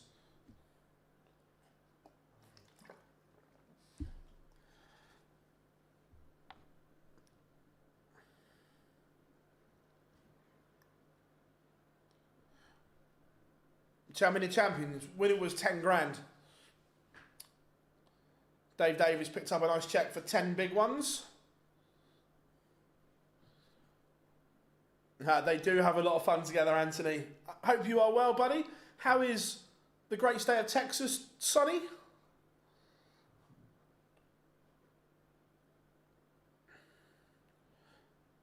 They've got the capabilities to televise it. The production's really good. It was really good for the Six Nations as well.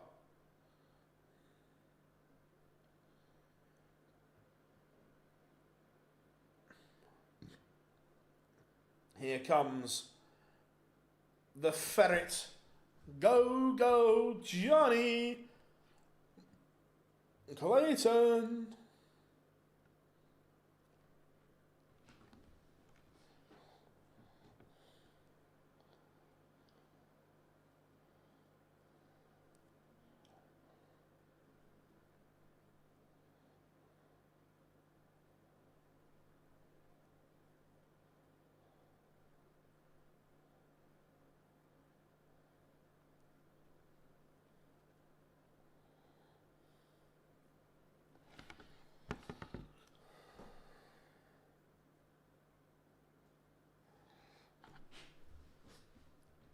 Ooh, under or...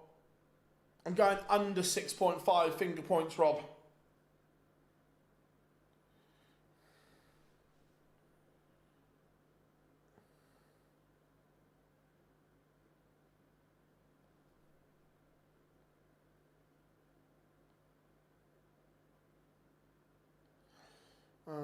Let's only view match if it's there for the please ask him for an update on the app.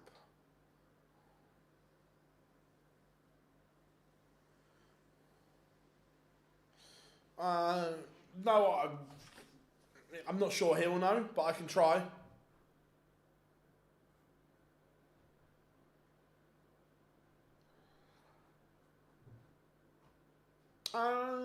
Don't get me wrong, this isn't a knock, Chris. It is quality. It's not Sky Sports level, but it is very good. It's not that. I look at bits and bobs where obviously I do a lot of stuff like this. It's not crystal like your, but it is very good, and that's not a knock.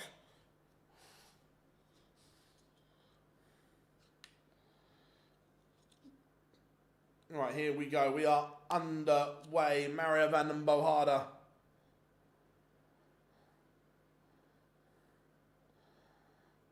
I'd like to see if Porter could add the ability for game. Yeah, no, I like that as well.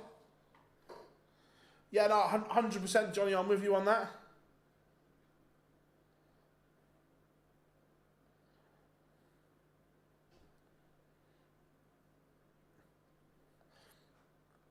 To be fair, if I had a producer, we could do some really funky stuff. But the fact I'm trying to produce and do it all at the same time.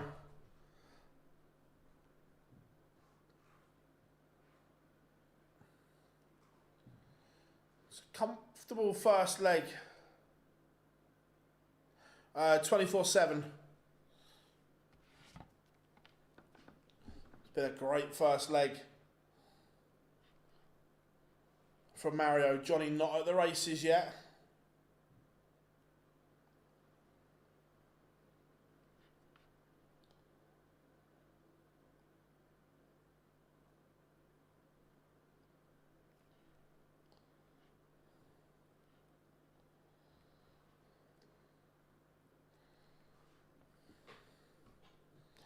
Mario got nervous against Michael Smith yesterday.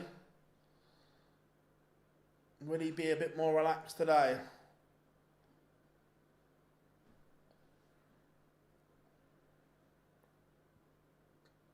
And here's 1-0 to Mario Vandenbogaerde. Hold of throw. How will Jonny respond? Will it be in ferret style? It might be.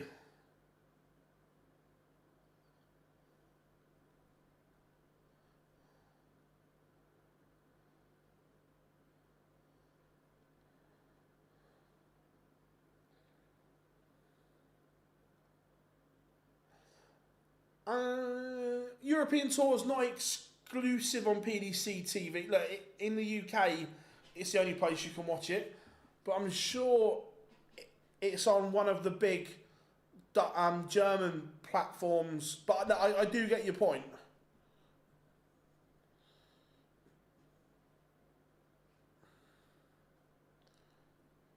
This is good from Mario here.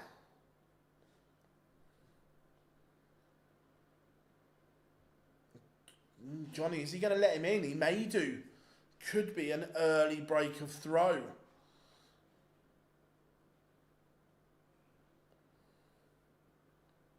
Solid stuff so far from Mario, but again, that's a slip.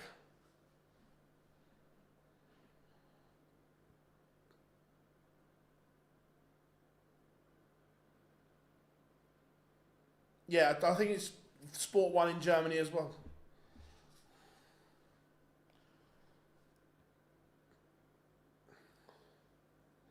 The Welsh Open in Skegness.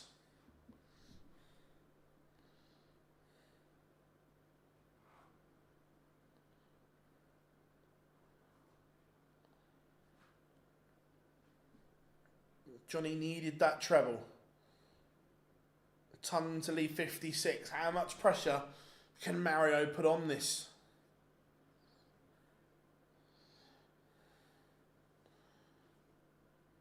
This leg has just gone a bit south for both players here.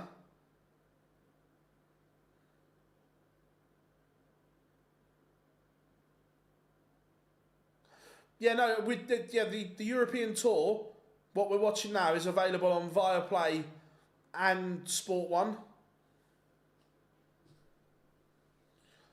2 misses from Jonny Clayton. It's still on.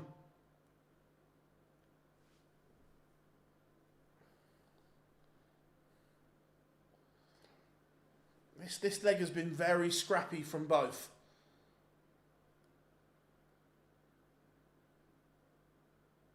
Jonny going round the houses here.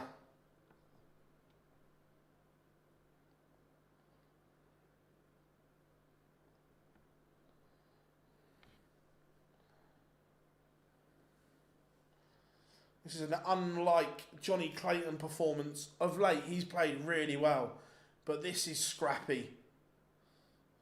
Yeah, this is an absolute stinker of a leg.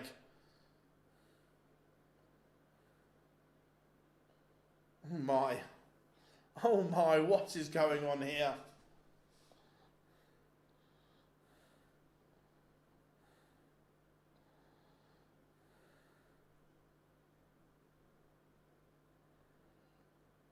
It is 2-0 to Super Mario. That was an absolute horror leg from both.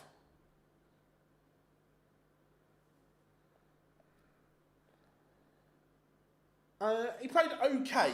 So look, to beat Van Gerwen, you've got to play semi-well. It was good.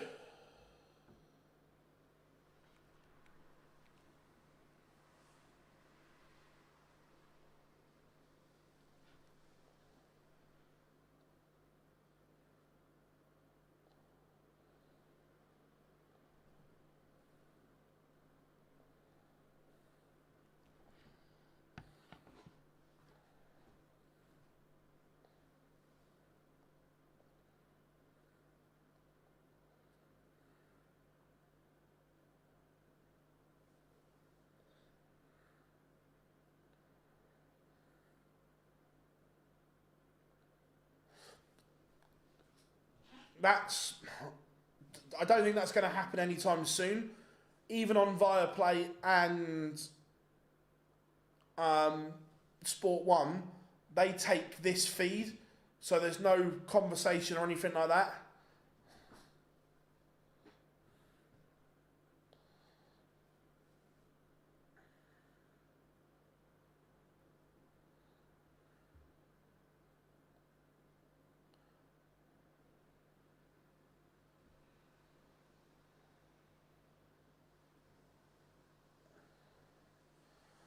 No, but overall, 100%, Bunting was the best performance of the night.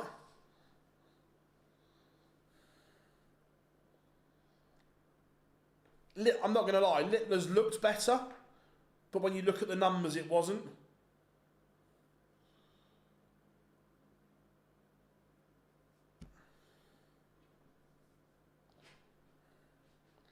If this goes, Jonny is... Yeah, it's a happy accident. Jonny is in a world of trouble here, and Mario Vandenbogaerde's not even playing well.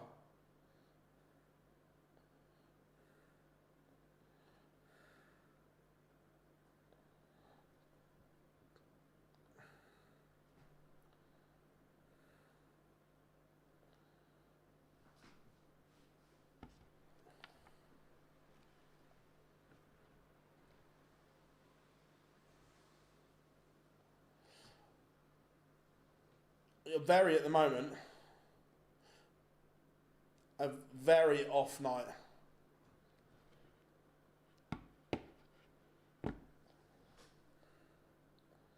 McEwen wasn't using his gold darts. He's not using them for a while. I haven't seen him play for a while, to be fair, Rob.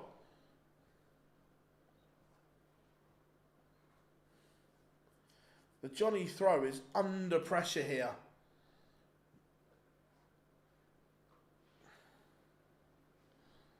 Ton's not enough. Mario is eyeing up a double break of throw.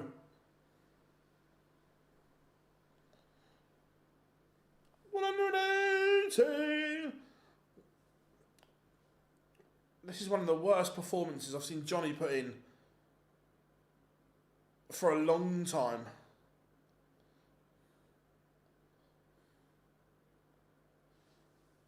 And again, that slip into the 5 makes this finish tough.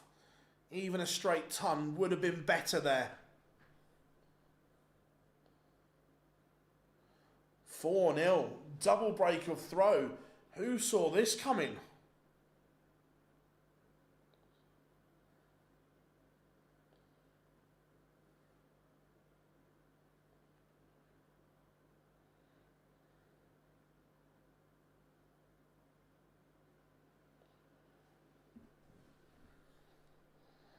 Jonny is going to have to kick into life soon.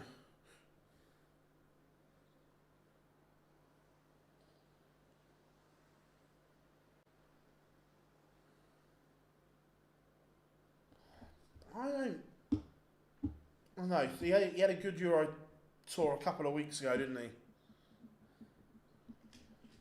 Again, no 180s for the Ferret as we're in leg 5. European Championship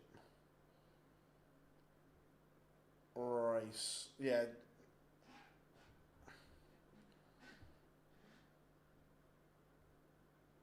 Where's Super Mario? He's still a bit to do.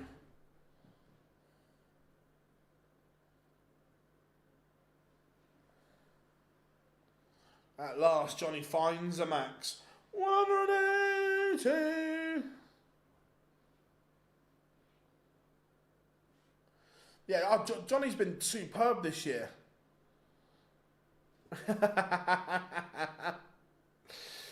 Ugh.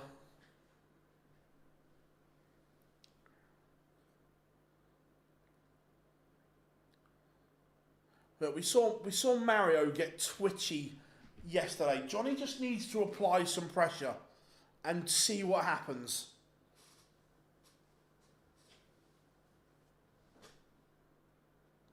But that 59 isn't particularly good.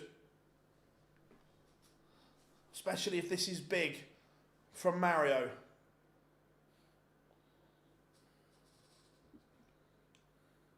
It's going to be big. 140. Again, that poor visit from Jonny and then the big visit from Mario changes the destiny and the complexion of this leg. It's mad. 78 for 5-0. Tops for 5-0. 5-0. What is going on here?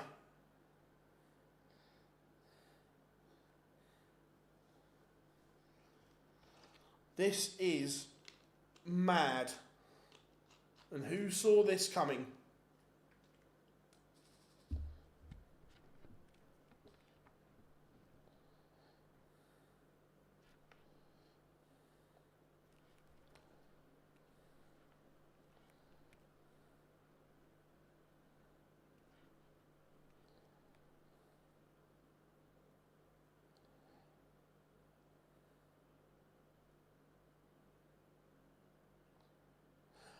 Yes, Rob, Andover won 4-1 away from home today. Good result. We've played, well, obviously didn't see today, but the midweek games that I've caught, we've played some good stuff. Rundown of tonight's results. Yeah, no worries. James Wade beat Kim Huybrechts.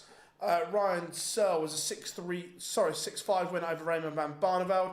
Daryl Gurney, again, last leg decider, took out 1-2-1 to beat Ross Smith.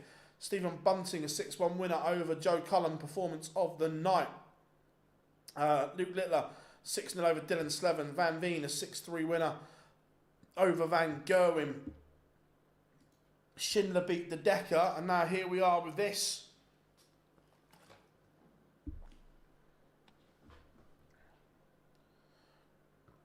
Put the bagels away. Jonny is on the board.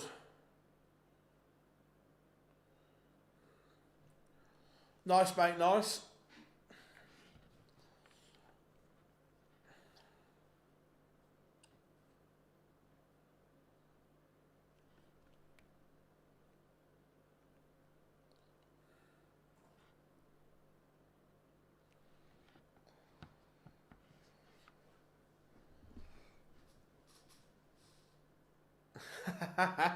Yeah, bagel away.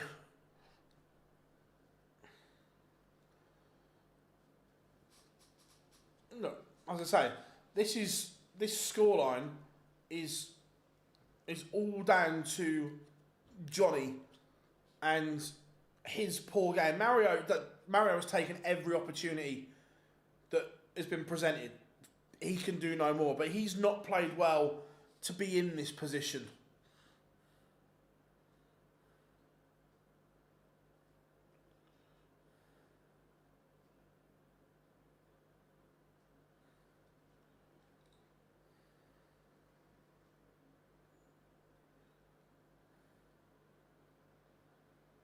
There's a break opportunity for Jonny here. If he can break and hold, 5-3 behind, does Mario start thinking?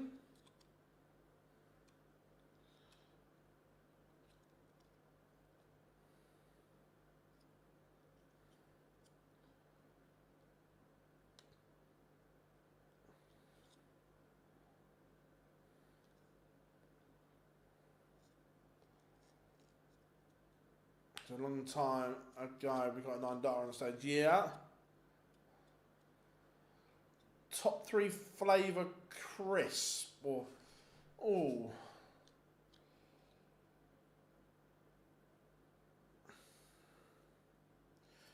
Cheese and onion squares. Roast chicken Walkers. And scampi fries. Jonny does break 2-5. Dembele still in fine form, 2 guys now. You would say so, Rob, yeah? Pringles. Either plain or barbecue. Look, if Jonny can hold here, it just makes it interesting.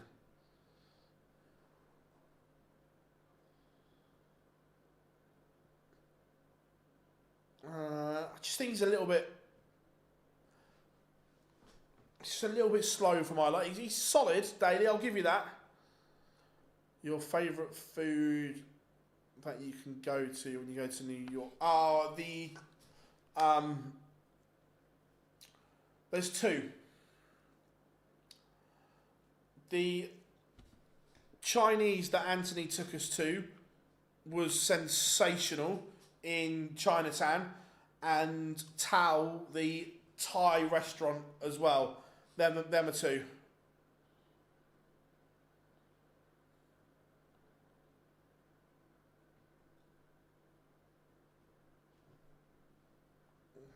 Another treble here.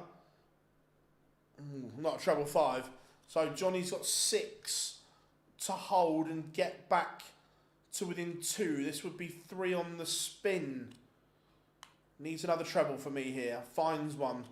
66. Again, that's no gimme, but he's going to get a go. Yeah, the stall hot dogs, the street food in New York is superb. Woo hop, that's it, Anthony. I was gonna reach from your phone and find it. The best Chinese ever. Incredible.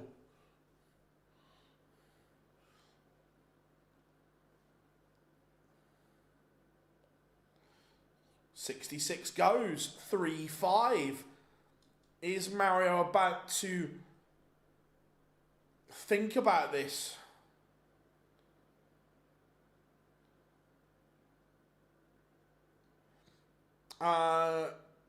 Barbecue sauce for me. I'm not a ketchup or a mustard fan.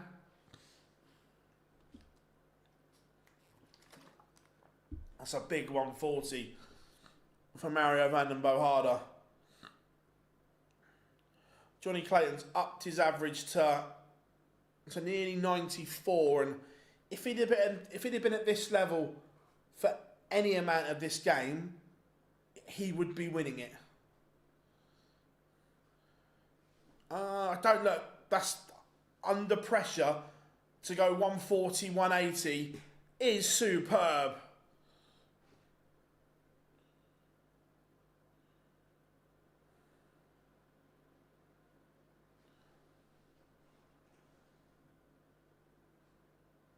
Yeah, Glenn, I don't like tomato sauce or mustard.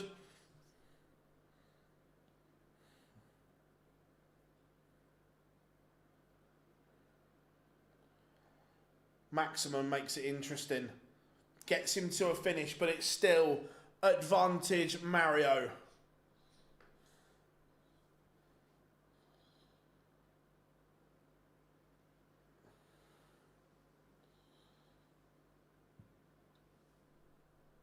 I think so, yeah, Nick. This would be out of this world if he pulls this off. This would be ultimate ferreting. Oh my. Oh, Jonny. He's giving it a go, but now it's match point. Mario Vandenbogaerde to send the ferret home. Too slow out the blocks. Jonny departs. Mario Vandenbogaerde is through.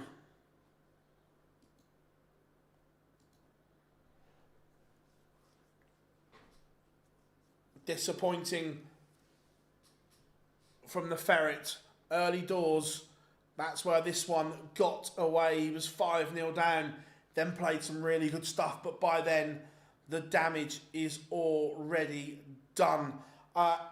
Everyone, what a day it has been here on the stream. Thank you very much for joining us, everyone. Remember, we will be back live 12 p.m.